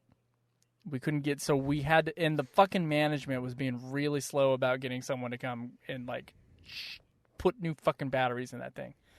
Eventually the fire alarm just died after 3 weeks of it fucking chirping. Eventually it just died. So, there's a million other fire alarms in the place, though. Like, it's like a fire alarm city, so fuck it. Let that one die. I don't think there's going to be a fire sprouting up where our fucking computer desk is. Maybe I'm wrong, but, it's way the fuck up there anyway, so I don't know what the fuck the use is on that thing. But, yeah, anyway. There was a fire alarm trip that wouldn't stop, so we couldn't record during that time. I also had the roommate who would just, like, the Chinese roommate I was talking about before, who was, like, disgusting and would just burp. And now I have another roommate that keeps to himself in his room up at the top. No one knows his fucking name. We hardly ever see him, but his TV is blaring all the time. And so that's going to ruin whatever, like, podcast I'm going to do. And I'm not in a position where I could be like, hey, man, I'm going to do a podcast for 2 hours. I need you to shut the fuck up. He seems to be just a guy who does not give a shit that he lives with a bunch of other people. And he's making a lot of noise. So, like, I think I bitched about it on Twitter, like, in a reply to someone's tweet. I was like, my roommate's terrible. And, like, and our schedules don't line up very well. So me and Drew will... I mean, there's a small chance at the end of October we'll get an episode in, but I doubt it because that's when Drew's wedding is. So, and that's when I'll be back up in Utah for like a week. But yeah, Godzilla's got to wait until I get in a better position. It's really sucky. We might be able to do like a Showa era retrospective or something like that, but no movie commentary for a few months. But okay. Yeah, the show is still going. It is just waiting for a better time. And believe me, like we're both really frustrated about it. But yeah, Godzilla podcast is still going, and there's a lot of episodes though, so you guys can listen to and enjoy already with Godzilla podcast. And Schweiss, I saw something pop up on my feed yesterday.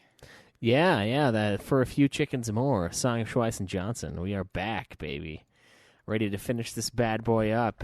Now that we're, post season 8 horror, we can go back and look at season 5 and really appreciate that it wasn't really all that bad. Now the things that were bad about it are still bad, but not a bad season for the most part. So that's where we are. I think we did season 5 episodes 6 and 7, and then the next episode. So the first one we'll do next week is actually my favorite episode from that season, the Hard Home episode. Yeah. So we're back at it.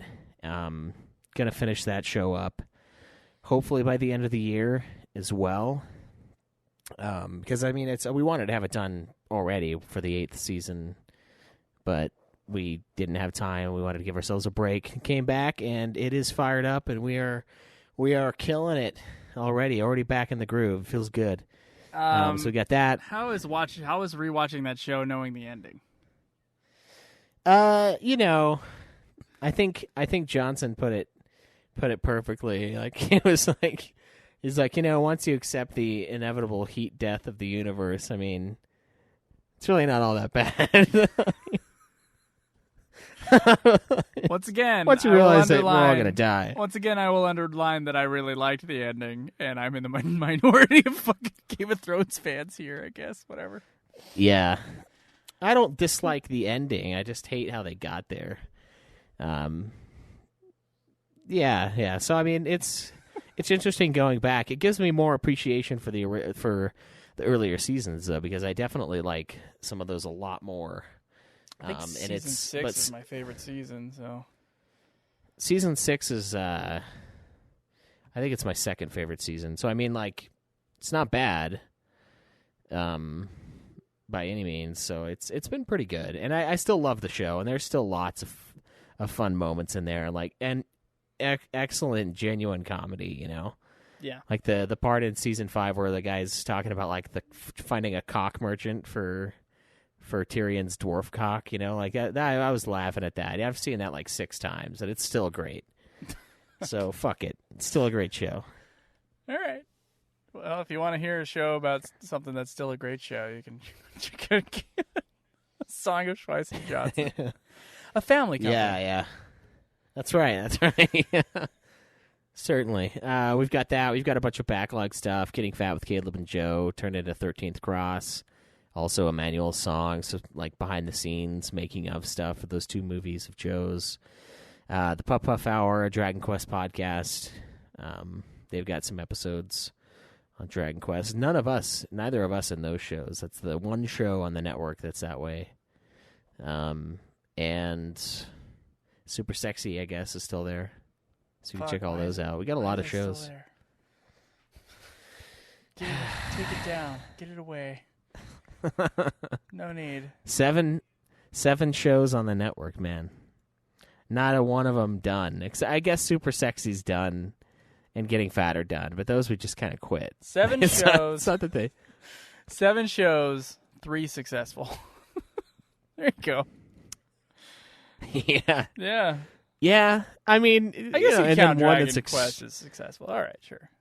And then Super Sexy, extremely successful in our favorite podcasting app, but that's the only place in the world. Whatever weird glitch successful. that makes it not count the right numbers on the subscribed.